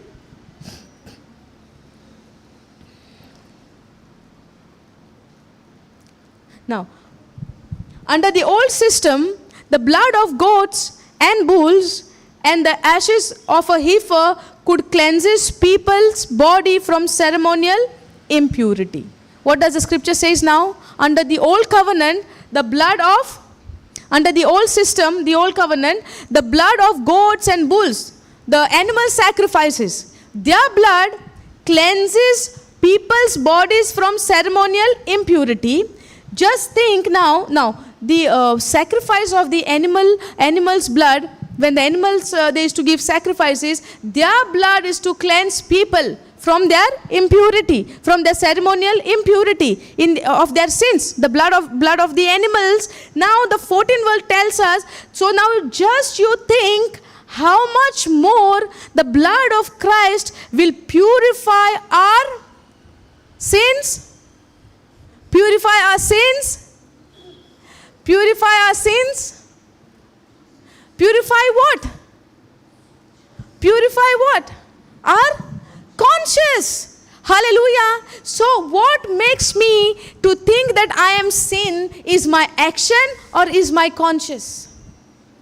How a person say that committing something would be a one-time action? Yes. And where you would get the word of God, you are forgiven already. But what torments you again and again is your conscience tells you again and again. Now this conscience has been cleansed by the sprinkling of Jesus' blood. Hallelujah. So you are not a sinner because you commit a sin. You are a sinner because of that sinful nature, but today when you believe in Jesus Christ, you are being changed from sinful nature to a righteous nature. So once you are entered into a righteous nature, you are no more a sinner. You are no more a sinner, but now your conscience will tell you if your action, maybe in your action, if you did something wrong, that will not make you a sinner. You are once righteous, you are always righteous. Hallelujah. So now when you are righteous, just because of maybe you might fall, maybe your mind is not renewed, maybe you have not, meditating on the word of God day and night, you are not rooted in the word of God day and night, and you might fall somewhere. That falling brings your conscience into that saying that you are a sinner. But now hear what it says. Just think how much more the blood of Christ will purify our conscience from sinful deeds so that we can worship the living God. For by the power of the eternal Spirit, Christ offered himself to God as a perfect sacrifice for our sins. And when this happened? How many years before? 2025 we can say now, years before, Jesus offered himself as a perfect sacrifice for our sins. Jesus gave himself as a perfect sacrifice, not the sacrifice which they would give year after year, again and again, repeatedly. But Jesus gave it once and for all. It is a done deal. That's why today we say it is finished. It is finished. Yes, it is finished 2000 years ago. And today, if your conscience tells you you are a sinner, you need to renew your mind and feed your mind with the word of God, so much so that your conscience will be clear. And as your conscience is clear, you stand before God boldly in praising and worshiping him, knowing that, yes, Lord, I am forgiven by the blood of Jesus Christ. Hallelujah. Thank you, Jesus. Praise you, Jesus. If you go to Hebrews 10:2, go 10:2. Are you understanding this? Now we know when we fall, what we must do. Or when we fall, it's not that God will forgive me from my sin. My conscience needs to be clear by the blood of Jesus Christ. And this is what the blood of Jesus has done. The sprinkling of blood purifies people from the ceremonial impurity. Yes or no? Now this sprinkling blood of Jesus Christ clears your conscience in telling you that you are already forgiven. The conscience needs to be clear by knowing the word of God in what Christ has done for me. As I begin to know what Christ has done for me, that keeps my conscience clear and keeps me before God bold and confident. Hallelujah. The only thing I fall sometimes people, we say, right, now that person was very active. Now suddenly I see that person is back into the shell. Do we say that? Sometimes happen to us. Sometimes even I used to feel, there comes a day I'm very excited preaching the word of God and excited waiting for, to reach to the place and open the Bible and start preaching and this. But there comes also a day where I am scared, where I am afraid, where I even say that, Lord, I don't know what to do. Lord, I don't know what I'm going to preach. Lord, I don't know, I'm not ready. It happens. Conscience tells me what? You are not ready. Conscience tells me what? You did not study it. The conscience tells me what? It means what? I'm depending on my action, my ability. So if I study, I'm thinking then only I'll be bold. And what about the Holy Spirit? Now why do I study the word of God? To deepen my relationship with him, in knowing him personally, knowing him more and more. Hallelujah. And the more you know him by studying or spending time with the word of God, the more you know him, whatever understanding you got through the word of God, whatever you got the experience from the word of God, you only stand and share what God has done in your life. That is called the preaching of the gospel. You share what the gospel did in your life. And you give hope to people. If that can happen in my life, can also happen in your life as you apply the word of God in your life, the same as it is. Hallelujah. Thank you, Jesus. Are you following? Now, we come always with an expectation. Oh, this is my situation, and after the word of God, I want my situation to be changed. There is no problem with that. But at the same time, we need to keep the zeal and passion. Lord, I want to know you more. Lord, I want to grow in your word. Lord, I want to have this deeper relationship with you like never before. That has to be the zeal and passion of you and me. Now whatever Jesus, now for the four Gospels tells us what? How Jesus lived, what Jesus said. In Matthew 5:23 or maybe 28:7, that only scripture we try to memorize, right? We try to remember, oh, Jesus said something there. Did Jesus work like that? Oh, God said that time something. I have to remember and say these words. Did Jesus did that? What do? We try to recall, I have to remember that scripture. I have to remember this scripture. I have to align this scripture with that scripture. So much of confusions, and it happened with me. It happened with me. And the Holy Spirit said, and I was so nervous and confused, and I don't know what to teach, what to give, and how to say, and what to say. And the Lord said, why you are so much confused? Whatever I did in your life, whatever you experienced me having in your life, go and share. Go and say those things. Definitely you would be remembering which scripture changed your life, which scripture brought this kind of particular change in your life. You would definitely remember that scripture. Yes or no? We cannot go and say the things which I have not experienced at all. But we can only share what we experienced. Now when I began to study on the book of Hebrew, this book of Hebrew teaches me and taught me and still teaching me that once and for all the penalty is paid. Now even though you fall tomorrow or after tomorrow, that is also been paid. But your conscience needs to be clear that it is already done. That will give you to live a free life in Christ Jesus. That will empower you by knowing the knowledge, by having the knowledge in knowing that Christ has already done yesterday, today, forever. It's already paid. That one perfect sacrifice, He offered Himself. That He purified once for all time, and they are feeling, which one? That in the Hebrews 9, right? He said, Jesus is the perfect sacrifice. He offered Himself to God once and for all. Now in the Old Covenant, we see that there is, two parts in the tabernacle. One is the holiest place, which is the outside. Then there is a curtain, right? And inside the curtain, Holy of Holies, and nobody is allowed to go there, because in that Holy of Holies there was the Ark of Covenant. And that Ark of the Covenant, God was dwelling there. God was speaking from there. The presence of God was there, and nobody having that sin inside of them allowed to go into that place. But do we know that when Jesus died on the cross, when He gave up His spirit, that veil torn from the center? Yes or no? Now that veil was holding what? People from going in the very presence of God. Correct? No? Being as a Christian, we need to know this. In the beginning, God told Moses to make the tabernacle. Yes or no? The tabernacle. And when Moses made this, inch by inch, color by color, perfectly, step by step, God told him how to do it, how much to do it, how width, how length, how much place, everything in detail God told him. And by seeing that, we got a picture of heaven. Hallelujah.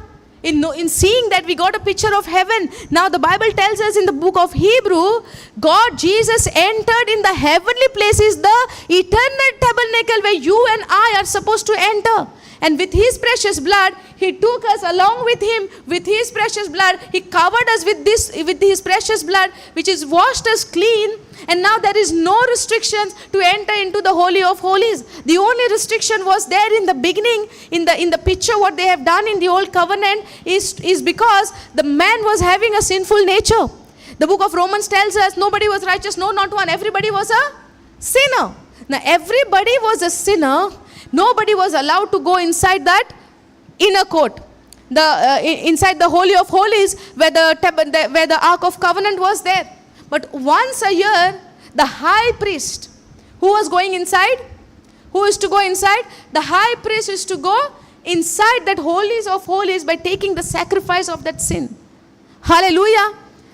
Are you understanding? Now, that was the image.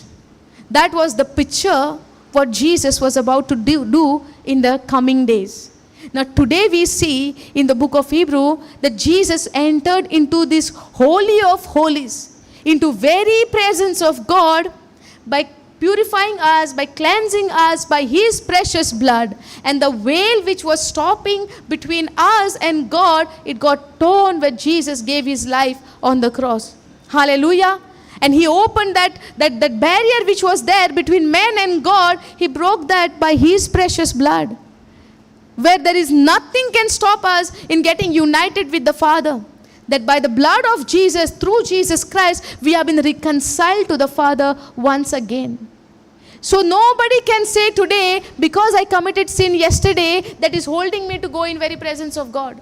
The only thing can hold you to go in the presence of God is your uncleared mind, is unrenewed mind. Your uncleared conscience will only hold you. The guilty conscience can hold you to go before God boldly. If you go to the verse 1 John 3:21.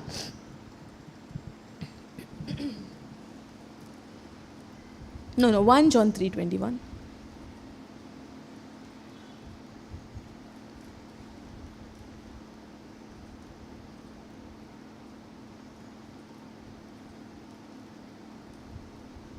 Okay. See here.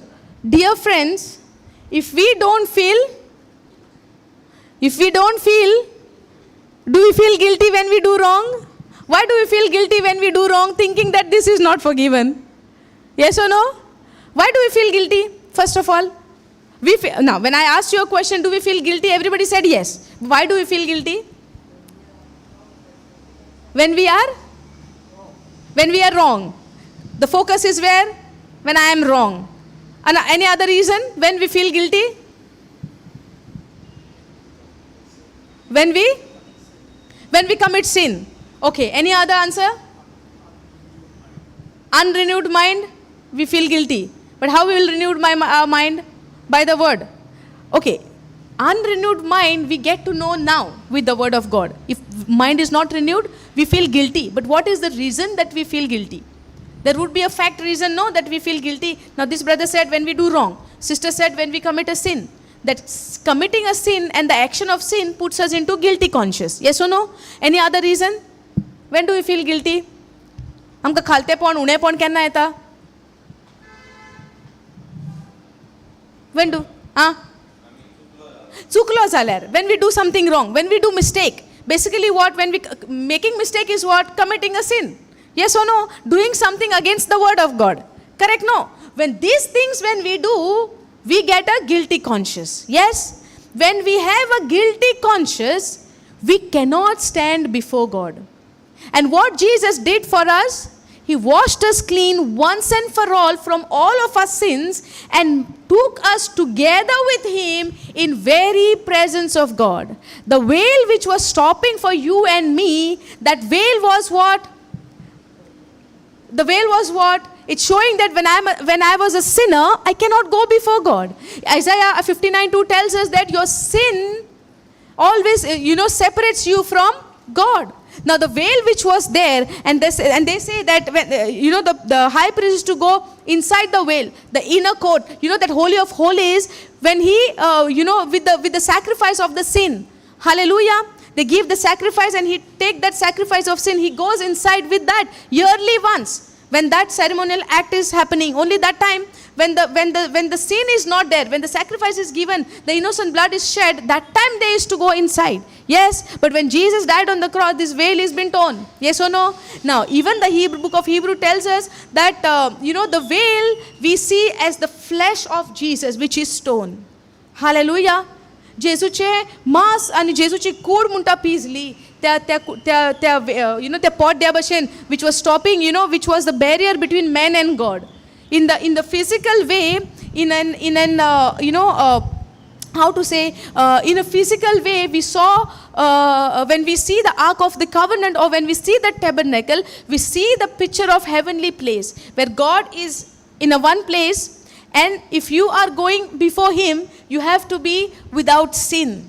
You have to be in a righteous form. And only Jesus, who was not born with a sinful nature, can go in a very presence of God. But when Jesus came on this earth, he came just like you and me. He became like like us, so that he can pay the penalty of that sin for you and me. If he was not, if he was not there to pay the penalty of sin for you and me, each and every one of us should have been gone on the cross to pay the penalty. Because the wages of sin was death. Hallelujah. There is suffering, there is pain. Without that, there is no, God's wrath is there, God's anger is there against sin. And God said, if you do this, or if you eat this, or if you commit sin, or if you break the command, you shall surely die. So everybody needs to die. Hallelujah, for their sins. And by faith we believe. Do you know that you are already died? Are you dead? We are died to sin? Okay. If you believe in Christ, that means you are not living your own. You are already dead. The book of Romans tells us that you are crucified with Christ. Hallelujah. So when I am crucified with Christ, I died with my old nature. Yes or no? But till today, why do I get angry then? Why do I still think that, oh, I am sick, I am this, I have this problem, I have that problem, I have diabetic problem, I have sugar problem, I have this problem? Are you following? The Bible tells that we are already crucified with Christ. And the life which I now live, I live by faith of the Son of God. And it is Christ who lives in me. Hallelujah. So when Christ lives in you, can you have that sinful nature again? And when you believe that Jesus crucified and nailed your sinful nature on the cross and gave you a righteous nature, he made you righteous, that he became sin on the cross and you made righteous. You were made righteous. When I made righteous, by faith, I am supposed to live the righteous life, not by my own ability. Now, nobody can say, oh, God made me righteous, then I have to live my life righteous. I should not do this, I should not do that. That again, you become your self-conscious. Hallelujah. You try to live your life on your own ability. You try to live your life on your own effort. You try to live your life on your works. Hallelujah. And no works can save us. I am made righteous. I am given the power of the Holy Spirit to live righteous, not with my own power. And the natural man will not understand this. That's why I say, Lord, that's why we need to say, Lord, I give up my life to you. You teach me, you guide me, you show me the way. Yes, you made me righteous. You delivered me. You set me free. You cleansed me from all of my sin and you made me righteous. Yes, I am the righteousness of God in Christ Jesus. You teach me how to live. You help me to overcome everything which I come across in my life, which is not from you. These are the prayer what we need to do. But what we do, Lord, forgive me. Lord, give me this. Lord, do this for me. Lord, I want this house. Lord, I want this much money. Lord, I want this car. Lord, I want this company where I want to work. Yes or no? These are the prayers what we do. But do we ever pray, Lord, teach me to live the way you want me to live? Lord, help me to keep your word. Lord, guide me to go in the way where you want me to go. Oh Lord, help me to keep my focus on you. Lord, help me that I don't get distracted from the things of this world. Do we pray this? Do we ask this help from the Lord? And allow the Holy Spirit to guide us, to teach us. He is ever ready. Like a battery, ever ready. Battery also will go down sometime. But He is ever ready to help us. But are we ready to take His help? Are we ready to surrender? Or are we still say, Lord, let me be in the world little bit. Let me be in the word also little bit. It's okay. No, I can go half-half. A double-minded person will receive nothing from the Lord. Either you can be walk in your flesh or you can be walk in the Spirit. The choice is yours. Did we ever made a choice? Or are we still confused? But as the Lord is revealing Himself to you through the written word, we are here to receive it by faith. Yes, Lord, you did it for me. And I believe in your finished work. I thank you for your unconditional love. I don't deserve this, I know. According to my works and my deeds, I don't deserve this. But you made me deserving. Today when God sees you, He's not looking unto your action. He's looking only the blood of Jesus which is upon you, where you called upon the blood of Jesus. When we get up from our sleep in the morning, instead of asking today, Lord, give me this, give me that, today I'm cooking chicken, today I'm cooking fish, today I'm doing this, give me that. Instead of that, do we say, blood of Jesus is upon me and my family. I am covered, and my children and my husband and my wife and my whole in-laws, my parents and everyone, my whole family is covered with the precious blood of Jesus. Are we doing this prayer? Are we thanking Him for what He did 2,000 years ago for us? Do we even know what kind of sacrifice Jesus gave on the cross? He did not just go and died like on a vacation. They arrested Him. They disrespected Him. They spat on Him. They hit Him. They beat Him with that whipping. They pushed Him. They forced Him. He could not carry the cross. It was very heavy. Then on the halfway, there was a person called in the name Simon, helped Him to carry the cross. And even men got to know how heavy the cross is. Yes or no? He walked the way of Calvary, on that place on high, for you and me. As we are in the time of Lent, as the world celebrates or is in the days of this Lent, do we know what Jesus did? Do we ever realize, do we ever say, Lord, I want to understand what you went through, so that I get to know what you did for me. And when I get to know, there is not only sorrow. Now when we look unto the cross, what comes to our mind? All sorrow and pain and everything, which is yes, correct. But if that pain was not there, you would be never out of your pain. If the suffering was not there, you and I would be never out of the suffering. If the wounds were not there on His body, you and I would never be healed. Because the Bible tells us, by His wounds, by His stripes, you and I are healed. Hallelujah. If He would have not taken that stripe on His body, that sapkanso martaneng gyong nahlolo, tukani maka pekoni nahli. Because Bible doesn't tell us, you call on the name of the Lord and you shall be healed. The Bible tells us that by His stripes, by His wounds, your wounds are healed. Your sickness is healed. Hallelujah. Thank you, Jesus. Praise you, Jesus. This is the time for us, for you and me, you and I to repent, to turn our ways to the Lord and to see what He has done. And when I begin to see what He has done, this becomes a rejoicing thing for me, a reason for me to rejoice in the Lord always. And to say again, I rejoice, Lord, for what you have done for me. Even when we see the life of Paul, he went through the same thing like how Jesus went through. Hallelujah. Thank you, Jesus. Praise God.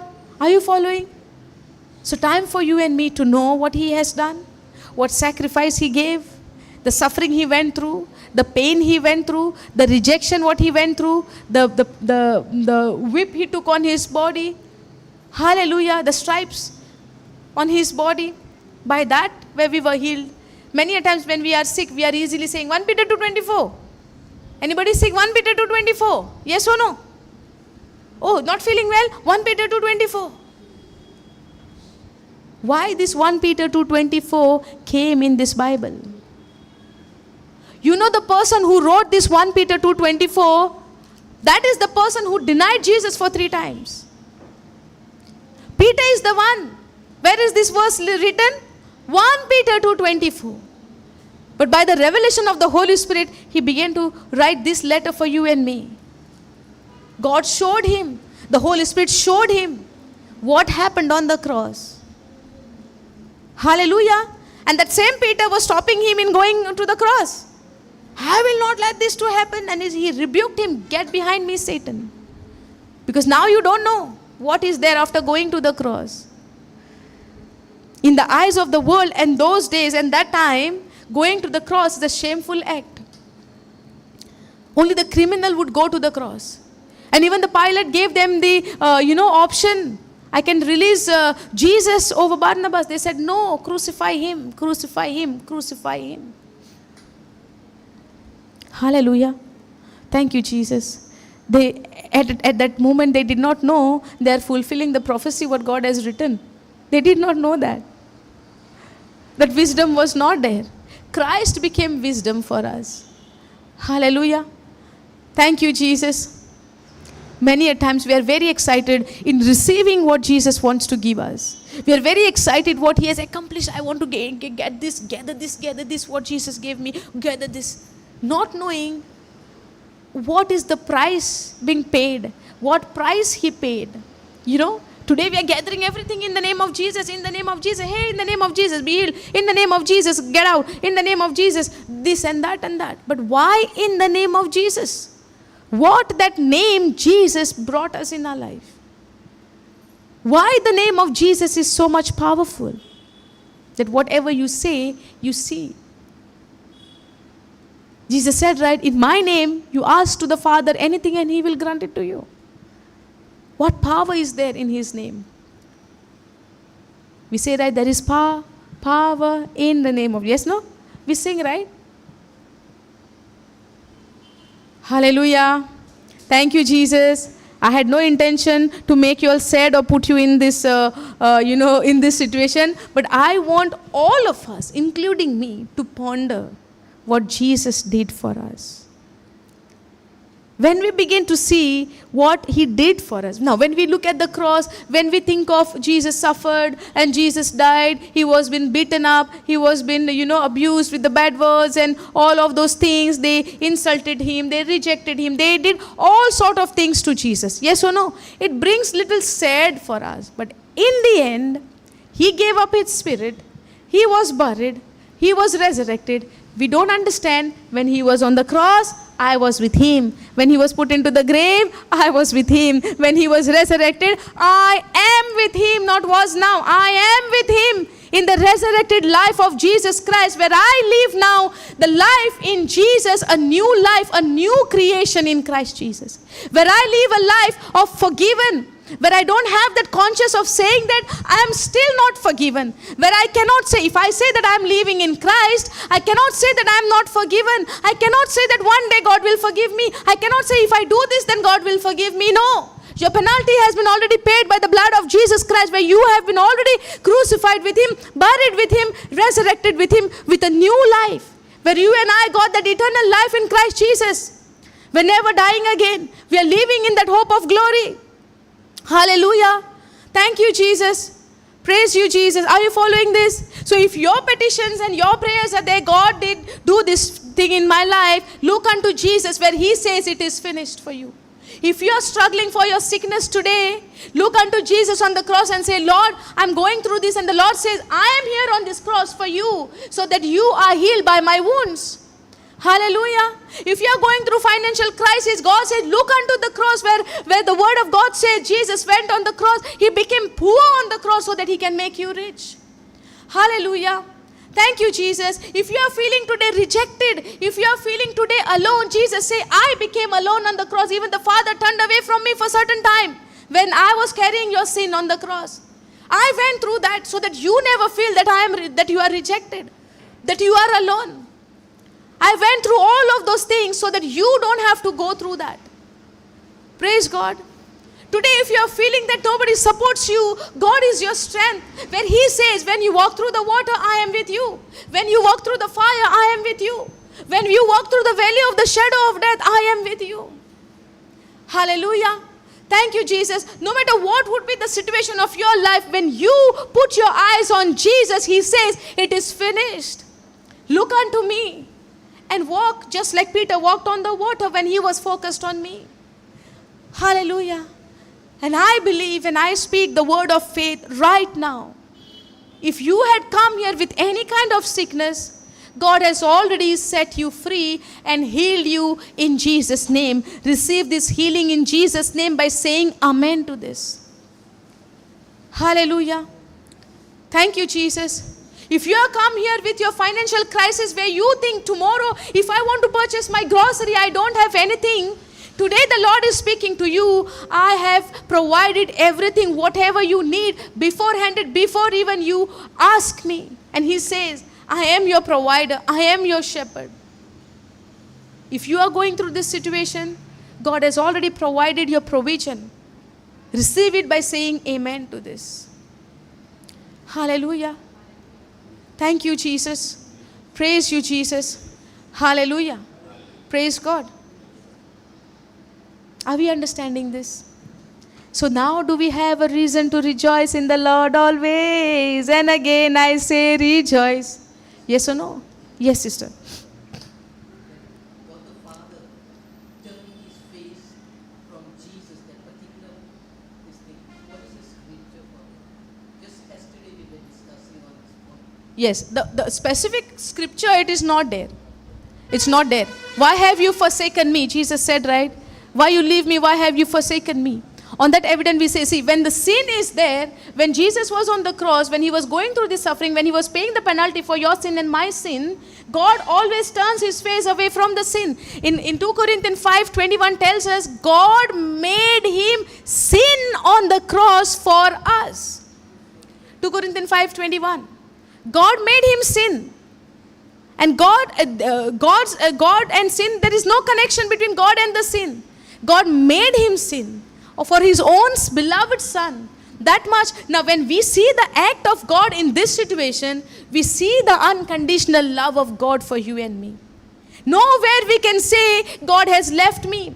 Nowhere we can say God does not love me. Nowhere we can say God does not care for me. Nowhere we can say that God has forgotten me. If you would have been forgotten in the eyes of the Lord, God would have never said, I'm sending my son to save you. And it is not only in the new covenant where God said, God so loved the world that he gave his only begotten son. It's not only in the new covenant. In the prophecy in the old covenant, from chapter to chapter, there is a message of the Messiah, the Savior would come to save his people. Hallelujah. So God had you and me in his mind before the foundation of the world. Hallelujah. Thank you, Jesus. If you go to see the verse, Ephesians chapter 1 verse 8 or I think 8. Go there.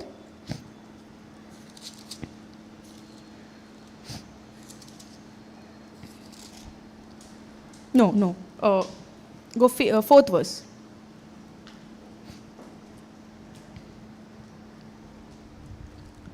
Okay. Go AMP. Now, just as in his love, he chose us in Christ. When? After Jesus come to the world? From when God has chosen us in Christ? Before even you and I was born in physical. Hallelujah. So God did not love you after Jesus come to the world. You and I is there in God's mind before even he created you and me. Before the foundation of the world. It says just as in his love he chose us in Christ. Actually selected us for whom? For himself as his own before the foundation of the world, so that we would be holy, that is consecrated, set apart for him, not for ourselves, set apart for him. We are made holy, we are consecrated, set apart for him, purpose driven and blameless in his sight in love. When? Before the foundation of the world. So nowhere we can say, God left me in the middle of my journey. God left me in the middle of my situation. When I am sick, God does not love me. God's system, you believe, you speak, you see. Hallelujah. But world system is what? You see, then you believe, and then you speak. Yes or no? But God's system is what? You believe, you speak, you receive. Hallelujah. Thank you, Jesus. Praise you, Jesus. Hallelujah. So today we have a very valid reason to rejoice in the Lord always. Every day to thank him, to praise him by knowing what he has done. And I believe all of your answers, whatever you have come with the baggage, God has answered you already. Hallelujah. Thank you, Jesus. Praise you, Jesus. Hallelujah. Let's all stand.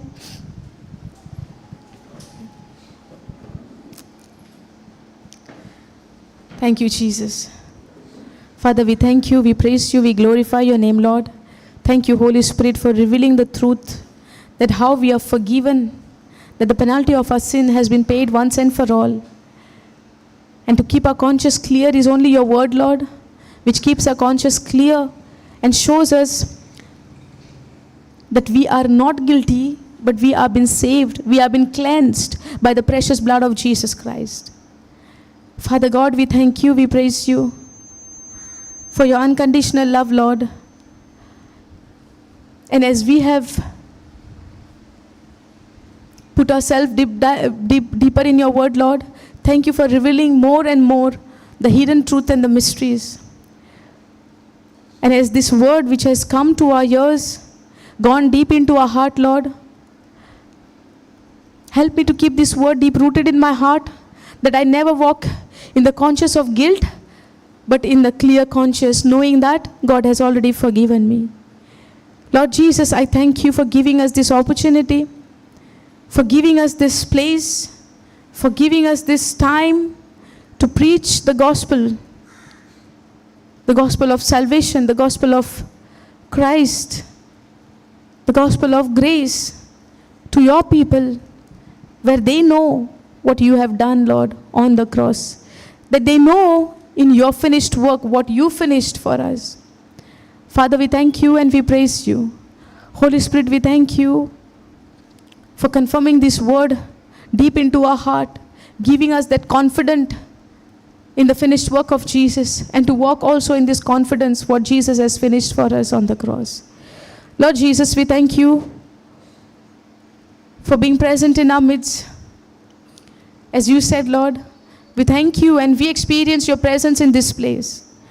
Father, we thank you for healing your people, as we believe in your word that by your wounds we have been healed. You went on the cross to heal us. You went on the cross to set us free. And if your people is over here going through any kind of physical pain, oh Lord, maybe whoever is present over here in physical, or maybe the one who is listening us online, if anyone is going through any pain in their body right now, Lord, I speak the word of healing, that by the wounds and stripes of Jesus, you are completely healed. And in Jesus' name, receive your healing right now. If anyone is going through any bondage, or you are stuck, or if you are tangled in the lies of the enemy, I speak to that lie in the name of Jesus. Be uprooted from the life of the children of God, and that they are completely set free in the name of Jesus now. Lord Jesus, we thank you, and we believe that your children have received the healing through your word. And the one who is oppressed or in bondage, I believe, Lord, that they are completely set free in the name of Jesus. Father, we thank you and we praise you. And Holy Spirit, we thank you for confirming this word with signs and wonders, that people are healed by the wounds of Jesus. Yes, Lord. We thank you and we praise you and we glorify you. We make this prayer in the mighty name of our Lord Jesus Christ. Amen.